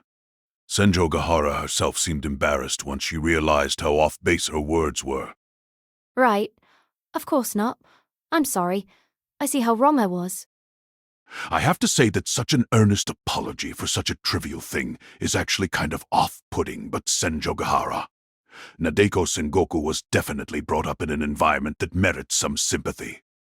Sympathy. And I sympathize with her, but that's all in the past. And now she seems to be enjoying herself, more or less. Anyway, what does it matter? It was a long time ago, even by her reckoning. Just like our relationship was a long time ago.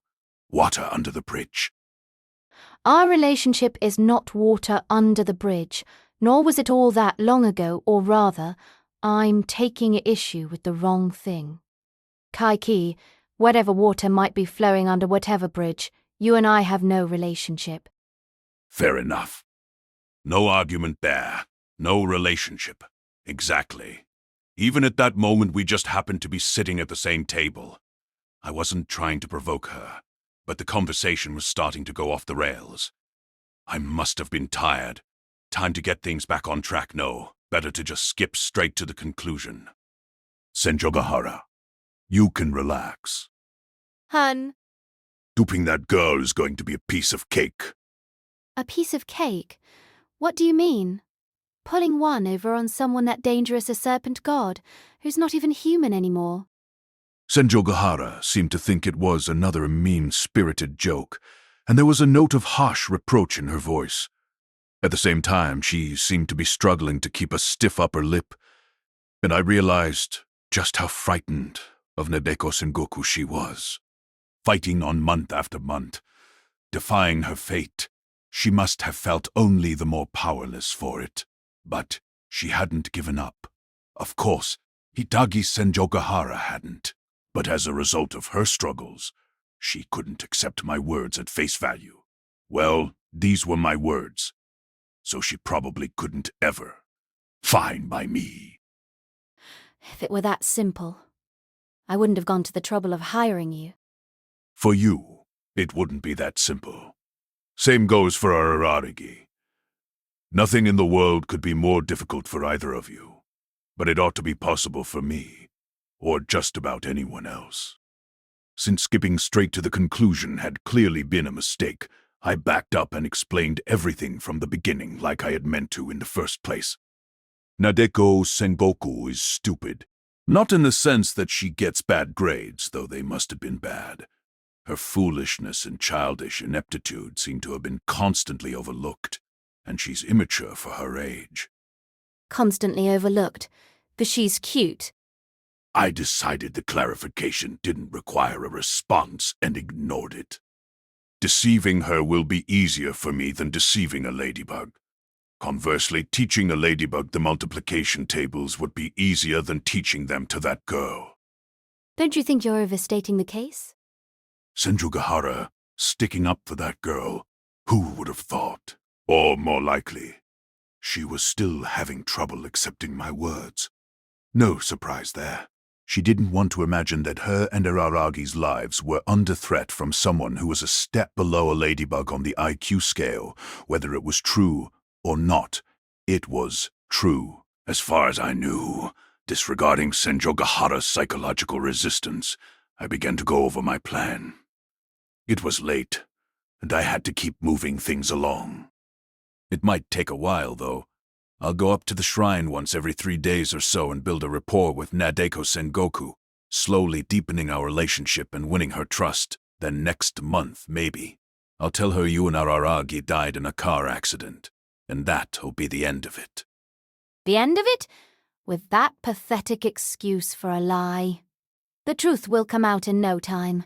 A car accident of all things, what is this? Amateur hour. The second she comes down from the mountain, bam, we're done for. If she comes down from the mountain, but she isn't going to. Killing you, too, would be the only reason for her, and if she hears that you're already dead, that reason vanishes into thin air. I'm sure you're just simplifying things and are actually planning to talk her out of killing us with some artful deception. Normally, though, if she heard that, wouldn't she want to confirm our deaths for herself? Senjogahara's suspicion, or rather anxiety, that Nadeko Sengoku would descend from the shrine for that purpose was right on the money. Indeed, under ordinary circumstances, if the mark were anyone else, then yes, the job would call for all manner of precautions, preparing fake corpses, altering family registers, manipulating the media, and 100,000 yen wouldn't be nearly enough. But with Nadeko Sengoku, there was no need to worry. Such preparations were unnecessary. She won't confirm it. Not a chance. She'll swallow it without a second thought. She'll be disappointed that she didn't get to kill you with her own hands or her own hair, but I very much doubt she'd bother to come down the mountain to see for herself. How can you be so sure? We chatted. You never really had a conversation with her. If you had, you'd understand. Basically, she's too spoiled, too much of a baby, to imagine that someone would lie to her or deceive her. She's unable to trust anyone, but has no use for suspicion either. That's the kind of environment she grew up in. In short, she was a princess who had no idea how harsh the world is. To put it another way, it was the result of years of abuse in the form of pampering. She may be the indirect victim of the con I was running 6 months back, but I'm not so sure she sees it that way. She might actually think it was all just some big mistake that she ended up the object of that charm, that curse. So she's slow on the uptake when it comes to malice. Senjogahara gave her own interpretation. At the tender age of 18, life had already taught her to distinguish the sweet from the bitter. It was a pretty accurate interpretation. 18, wasn't she? Her birthday is July 7th, I think. I celebrated it with her 2 years ago. I bought her a cake, which she seemed to enjoy in her own impassive way. That was before my deception came to light, of course, and she hadn't been consumed by suspicion yet. Still, she'd been wary of the self-proclaimed ghostbuster who had come into her life. Getting her to open up to me had been a struggle in comparison to that.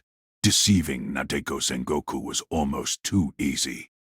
All that being said, the risk is steep if I do fail, so maybe this job isn't such a walk in the park after all. If by some miracle she sees through me, my life won't be worth a plug nickel, precisely because she's slow to pick up on malice. I doubt she could handle even the kind of insignificant ill will that most people brush off without a second thought. And because she couldn't and didn't brush it off, she's trying to kill me and Araragi. Yeah, I don't know what he did to the girl. Actually, a lot of things, it seemed. None of which I'd wanted here. But I wouldn't be a man if I ratted him out to Senjogahara. That stuff didn't seem to be the real issue anyway.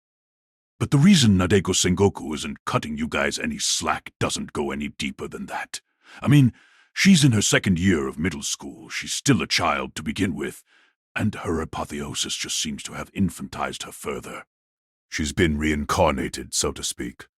Naturally, I never feel guilty about lying to people or deceiving them, but even if that weren't the case, this job wouldn't bother me. Because in all probability, hearing that you two are dead will make her feel even more liberated. She might even become a pretty decent god. Of course, she needs to settle down a bit if she's going to achieve the proper degree of majesty. I called Nadeko Sengoku to mind. Her carefree smile, her happy chatter. Her open attitude, which must have been unthinkable while she was still human. I called to mind the girl who said she was lonely because no worshippers came to her shrine. So relax. You guys are as good as saved. Happy day. You don't have to die. Come spring, you and Araragi will both blossom into college students, and you can be together all you want. You can give yourselves over to the flames of passion, provided Araragi gets into college. Provided Araragi gets into college. Though there may be one other problem: how to tell him that the matter is resolved. Considering his misconception, you can't tell him straight out that I hoodwinked Nadeko Son Goku for you. Remembering at that point that I hadn't touched the donuts, I picked up a panda ring. I really love its crazy texture. She must have been waiting for me to take one because as soon as I did, Senjogahara reached out and plucked one of the donuts, a flocky chow, from the tray in front of me. Then, loosening her scarf a little, she shoved it into her mouth. Munch, munch, munch. What's this? I thought you couldn't stand the idea of accepting my generosity. Stolen booty is fair game. A hell of a standard. I said, but I understood the sentiment. I even respected it. With Araragi, I'll take care of it somehow. Don't trouble yourself about it. That's how I'd prefer it, naturally. But are you sure you can handle it? He'll ruin everything if he waltzes up to Kita Shirahibi's shrine after I've worked my magic on Nadeko Sengoku. Sure, he's liable to head up there if I leave him to his own devices. Even now, what he's doing is more about rescuing Nadeko Sengoku than saving himself. Rescuing? That's the kind of guy he is. How was he going to rescue her? He probably equated it with turning her back into a human. But did a half-vampire who was making no attempt to reclaim his own status, who seemed to have no intention of doing so, have the right? How did he balance the books in that regard? I had to wonder now. Not really. I couldn't possibly care less. I could care less, however, about my beautiful handiwork being ruined by his folly. 6 months ago, all I had to do was beat a retreat, but this time my life was on the line. I prize money more than life itself, but I'm well aware that unlike money, life isn't something you just recoup. There's no recovering from that loss. No exceptions. Are you sure you can take care of it? If you're just being bullheaded, if you're just saying so to keep me and Araragi apart, then you'd better tell me now. That's partly it. Well, more than partly. But tricking him isn't your job. It's mine. That's one thing I can't let you help me with. If I did, how could I go on calling myself his lover? That's a bunch of narcissistic bullshit. I ruled because I really thought so. No other reason. But since she insisted, I might as well let her handle it. I was just as reluctant to see Araragi as she was to let me see him. I have no choice but to somehow convince him to give up on Nadeko Sengoku. Though not giving up on her is exactly what makes him who he is. The man I love. My, the proudest little hen in the hen house. It really made me want to say something mean. Shouldn't be too hard. All you have to do is give him an ultimatum. Either she goes, or I go. He'll have to give up on her if you get all shrewish on him. Excuse me. Senjogahara stood up without responding to my little jest. I thought maybe she was leaving in anger. The trains had likely stopped running, though, and I couldn't let her go on her own. But that wasn't the case. She was just going to the powder room. She did take her handbag with her. Very prudent. She impressed me at every turn. My little jest, and how she might convince Araragi. Aside, there was probably no need to be particularly anxious on that front. Because upon reflection, Senjogahara had been like my apprentice, even if only for a little while. When it came to B.B. Bess, she probably felt too loyal to her boyfriend to flat-out dupe him, but she'd learned enough from me to sweet-talk him into it. Araragi might let himself be sweet-talked, despite having some inkling of what was going on, just for her sake. It would likely be a tough choice for him, but also a good opportunity to learn that the world doesn't always make things easy on us. Otherwise, Koyomi Araragi could eventually end up as the next Nadeko Sengoku. But this was their affair. Their love affair. I was staying out of it. It wasn't for me, a third party, an unrelated outsider, to stick my nose into. They could play at love, enjoy their lover's game. Forever for all I cared. Although the job wasn't over yet, which is to say, the preparations were complete, but I had barely begun. A certain weight had been lifted from my shoulders. Did I feel like it was in the bag? Yet, being the irredeemably suspicious person that I am, I still managed to find some cause for concern. Yup, it wasn't as if there was nothing to worry about. Forget what Koyomi Araragi might do. What I really needed to be worried about was, you guessed it. Sorry about that, said Senjogahara, returning to the table. Intending to make a pro forma apology for my earlier jibe, I looked over at her, but I was shocked into silence, completely taken off guard. Her eyes were bright red. Anyone, no matter how poor their powers of observation, could tell at a glance that they were puffy from crying. We're not just talking about a few stray tears here. She seemed to have been crying her eyes out. Why else would they be swollen up like some ruffian had punched her? And upon closer inspection they were still moist. Kaiki. Her voice, too, was tearful. Thank you. I'm grateful.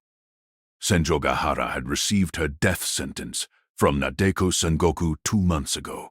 Back in November, every day since had been a battle against the fear of death. That's not to say that Araragi, who had died time and again, who had experienced death time and again, thanks to the blood of an immortal vampire coursing through his veins, wasn't also afraid, but surely his fear couldn't compare to the mortal terror that Senjogahara was feeling. Which is why, at long last, Hitagi Senjogahara could relax a little, though it wasn't cute of her, but quite funny, that she'd fled to the powder room because she didn't want to cry in front of me. To be sure, she might still have kept a stiff upper lip if it were only her life that was on the line. But at the prospect of her sweetheart's survival, I guess she just couldn't hold back the tears. That's the kind of woman she is. That's the kind of fool she is. At any rate, the conversation stalled out at that point. Anytime I tried to say something, Senjogahara would just incoherently express her gratitude to me, making it more or less impossible to proceed. So I led her out of Mr. Donut, shoved a 10,000 yen note into her fist, and bundled her into a taxi like a piece of luggage. I'd been foiled in my attempt to bring up my lingering anxiety, what I really needed to be worried about. But that was something I didn't need to discuss with Senjogahara, and could just keep to myself for now. Since it seemed like it was going to be such a piece of cake to hoodwink Nadeko Sengoku, I was definitely trying to maintain my equilibrium and forcing myself to identify something, anything, to be anxious about. I watched the taxi carrying Senjogahara pass through the intersection, then returned to my hotel where I proceeded to update my notes. I was not keeping a record of the job given the line of work I'm in. Leaving a written record would be the height of folly. Nor was I keeping a diary. I was working on my plan, making notes for the future. I had to add more information to my map. You can't go on using an outdated GPS forever. Next, I made a few calls. There were some people I had to talk to who were to wait during the day. I was laying some groundwork, or making the preliminary preparations for some preliminary preparations, something along those lines. Duping Nadeko Sengoku would be easy in and of itself, but that didn't mean I could cut corners. I had to double and triple check everything before I tackled this job. The real problem will be expenses, I thought as I drew in a likeness of Nadeko Sengoku. I drew a picture of the offertory box as well, adding a sketch of Yukichi Fukuzawa, whose portrait graces the 10,000 yen note. Yup, that was what I really needed to be worried about. The issue I had failed to bring up. 10,000. Every time I see her. With my remaining funds, not even 5 more visits.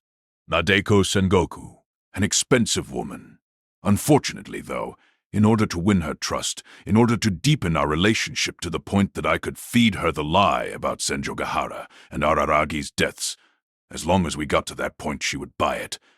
The problem was getting to that stage in our relationship. 5 visits probably wouldn't cut it. Every 3 days or so, I told Senjogahara, but every day would be even better if I could make it work.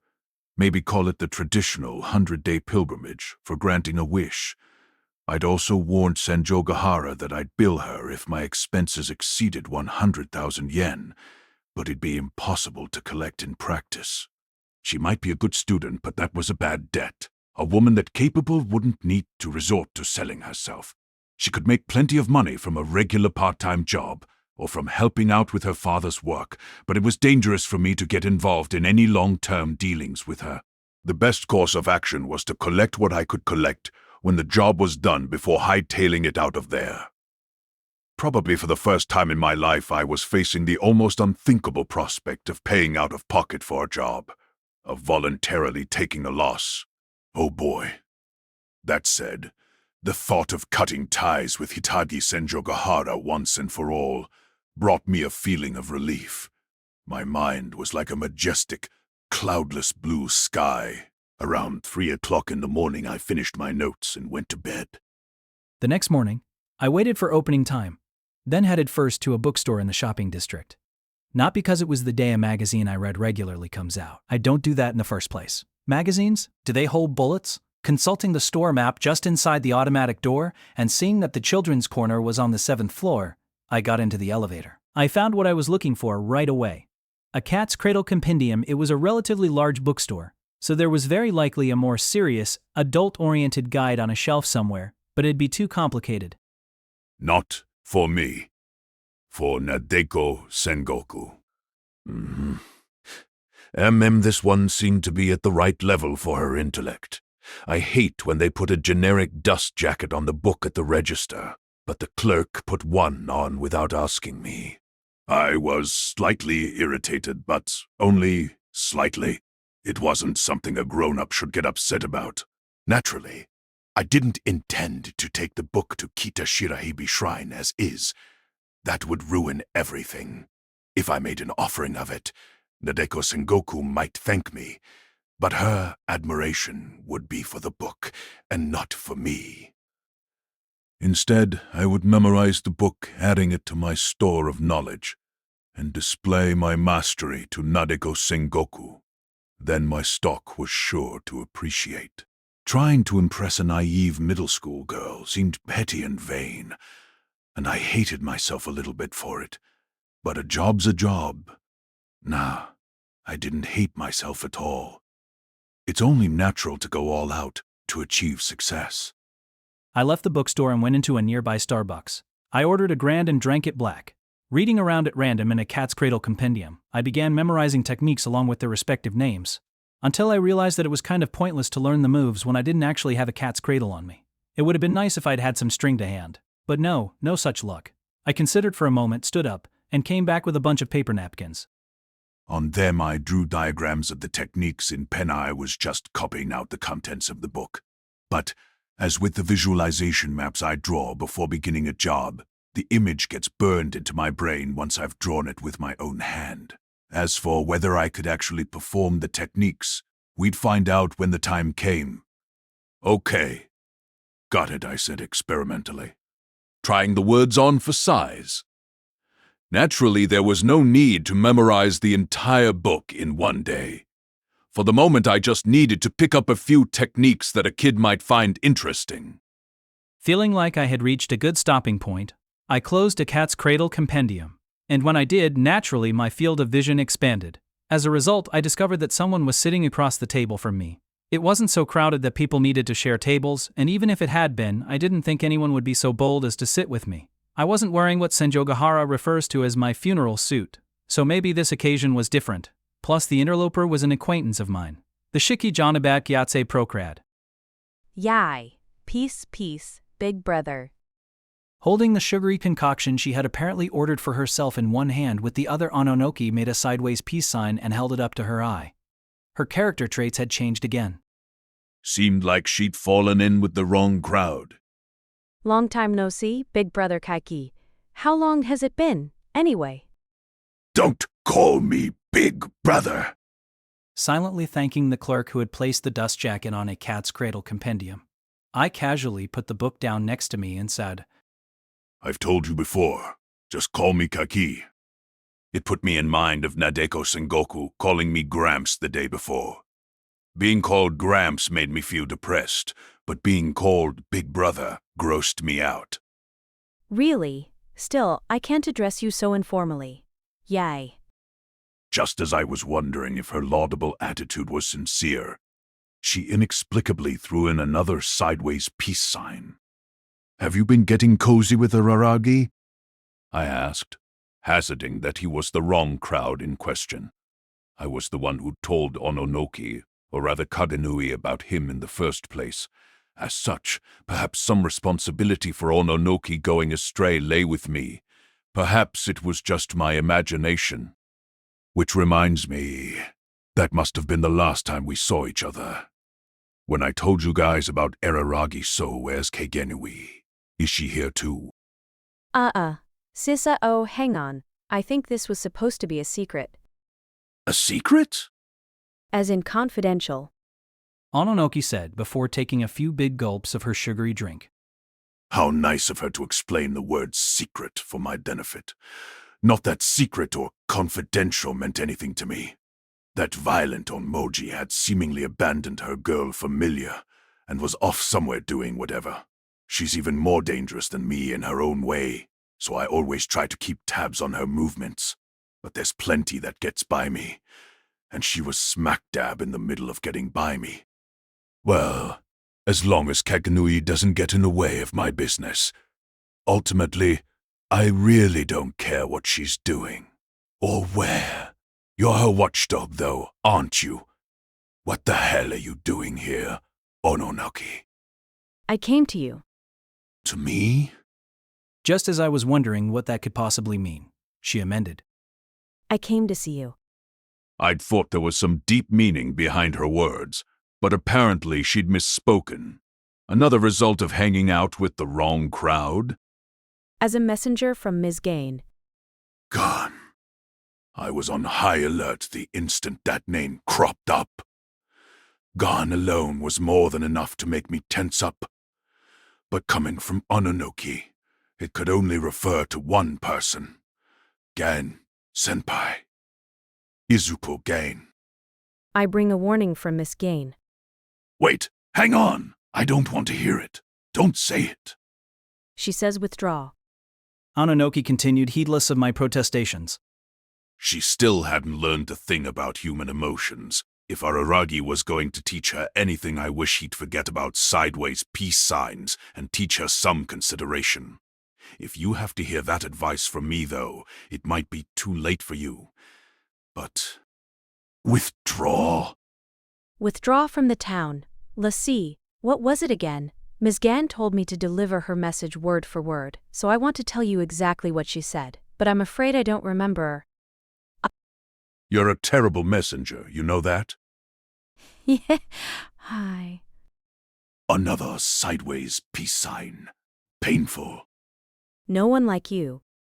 Began Ononoki, seemingly having recalled the message. She was imitating Gain Senpai's voice just barely well enough that I was able to recognize what she was doing. So not very well at all. It was like nails on a chalkboard. Ought to be stirring up that town. There have been some irregularities, but the place has reached a certain equilibrium. Kaiki, if you make one wrong move, everything will be ruined. It'll be even worse than before. So withdraw. Peace, peace. Was that last part in the original message? Or is that your new personality? It's my new personality. I see. Because the next time you say it, I'm going to knock you on your ass. I menaced a young girl, which was too much like something Araragi would do, so I followed up with a fawning question. Would you like another drink? You're just like that kind monster, sir. Sadly, even my last bit ended up making me like Araragi. How shameful. I've still got some of this left, but okay, I'd love a nice warm chocolate chunk scone. You think I'd treat you when you've insulted me with comparisons to Araragi? Not that I ever had any intention of treating her. I'd only asked to make conversation. At which point Ononoki stood up and drew a folded 1,000 yen bill out of her skirt. "Keep the change," she said. Apparently she'd folded it up and stuck it in there somewhere. I guess she's not the type to carry around a purse. I accepted it wordlessly and headed to the register. I ordered a chocolate chunk scone, not forgetting to ask them to heat it up, and then returned to the table with it. Much obliged. I shrugged and faced Ononoki again, folding my arms and leaning back. Gain-senpai seems to understand me, but actually, she doesn't always. What can I say? Obviously, being commanded to withdraw makes me even more eager to carry out my task. She said she'd pay you if need be. Ononoki looked at me, munching on the chocolate chunk scone. The sight of the mushed-up food in her mouth was revolting. I couldn't help but realize, not for the first time, that the girl sucked at eating. Ms. Gan actually provided that 1,000 also. Despicable. You can't buy a person's heart. I said, I thought it wouldn't hurt to try the line just once in my life. Incidentally, my usual line is that a person's heart is unprofitable. Just out of curiosity, how much is she offering? After falling silent for a moment, Ononoki indicated the sum. 3 million yen. It wasn't the kind of money that gets discussed at a table in a coffee shop, however classy an establishment Starbucks might be. 3 million yen. Definitely a hefty sum. But what exactly can you buy with it? Well, a premium pass. For one, I could fly 600 times this year. Wonderful. I already can't make full use of the one I have, and the other one would be left entirely untouched. Putting that aside, I considered the offer, which is to say, it was at least a sum worth considering. But after considering it for a full 30 minutes, I said brazenly, I'm going to have to refuse. Talk may be cheap, but I'm not. This was another line I'd always wanted to try out. Or was it a line I'd never thought I'd have a chance to use? Well, same difference. Tell her she seems to have put the decimal in the wrong place. Unfortunately, I can't reach Miss Gain anymore. Incommunicado, you might say service discontinued.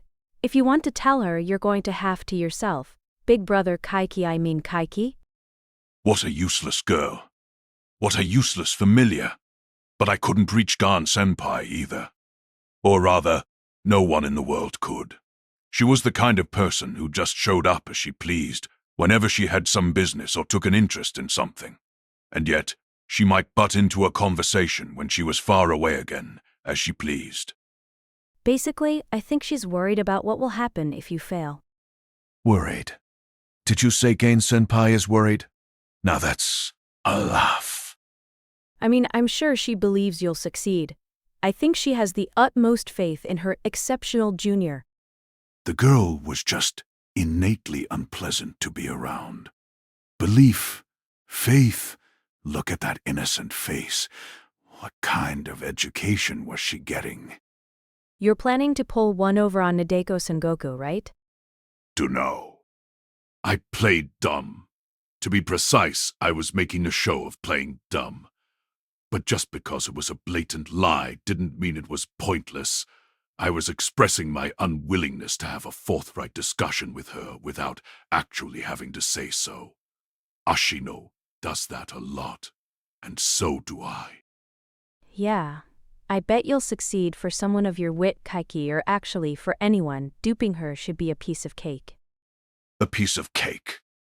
It was almost as if she'd been listening to my conversation with Senjokahara the night before. Maybe it was via Gain-senpai. But the risks if you fail are too great.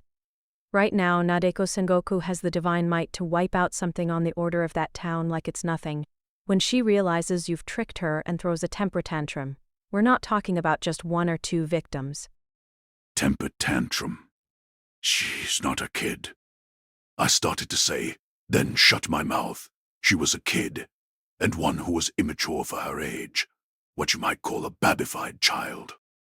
Even if the chance of success is 9 out of 10, no one would risk it if number 10 was a nuclear bomb, right? Gambling isn't about your winning percentage. It's about considering the risks and rolling the dice. Don't try to explain gambling to me. You're right. Still, maybe Big Brother Oshino's already got the whole stirring up placid situations and nosing around in things best left alone angle covered. She was comparing me to Oshino. That was the biggest insult imaginable. At the same time, if it were Oshino here instead of me, if Senjogahara had succeeded in finding him and asking him for help, surely Gain-senpai wouldn't be interfering like this. The thought made me feel abashed. Sow the wind and reap the whirlwind. No mistake about that. Then, has Gain-senpai been to that town, too? It certainly sounds like she knows what she's talking about. I mean, spoiler alert, but it's Miss Gain who's been working hard to get that town back on track, though it's news to me too. And I don't know the whole story. Back on track? It wasn't back on track at all. With Nadeko Sengoku the way she was and Senjogahara and Araragi's lives at stake, how the hell no, wait. Sure, on a micro level the town was massively out of whack, but when you really thought about it, with the advent of a deity at that air pocket of a shrine, maybe things were very much back on track, spiritually speaking. Was I getting in the way of that rectification? By meddling with Nadeko Sengoku? I'm confused. Are you saying it was Gan-senpai who set Nadeko Sengoku up as a god? That she's pulling the strings?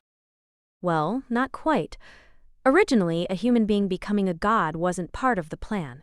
Ms. Gain's schemes seemed to be to turn that crusty old senior citizen, what's her name, the former Kissa-shot Aceralorian Heartunderblade, into a god. Now I was even more confused. Gan-senpai had tried to set up Koyomi Araragi's lowly slave as a god to what end? What was it that hadn't happened? That vampire used to be revered as a god, so I guess she seemed right for the job. But something went wrong. Apparently, someone intervened for some reason, and the position went to Nadeko Sengoku. Well, I'd had a hard time believing that some teenage puppy love was directly responsible for the birth of a god, even if I'd laid the foundation for it myself. But was I getting a glimpse of the real scene here? Or the behind the scenes? It was the former Kissshot's fault that the town got spiritually screwed up in the first place. I think Miss Gain just wanted to make her take responsibility. You say someone intervened, but who's this someone? Gan-senpai being who she is, she must have already figured that out. I think so, yeah. That is, I think she knows. But she didn't tell me that much. I can't help but wonder if it isn't some sort of secret society. Oh, think whatever you like. Nothing to be gained by playing it straight with this Shikigami, so I left it at that. Gan-senpai must have given her only the minimum amount of information, or not even the minimum. Maybe the aim here was to make me waste my energy, milking on Onoki for info though, trying to work out what Gain-senpai was thinking was itself a Sisyphean task. The current situation is very much not what Miss Gain had in mind still, however. She says the situation isn't all that bad. Ananaki started to say something else, but stopped herself. Probably air, so she did have some capacity to learn. Or not. The brakes had failed, it seemed, and the rest made it out. She narrowly managed to lower the scissor-fingered hand she had started to raise, though. I wondered if, as a man, I should knock the little girl on her ass, like I'd warned.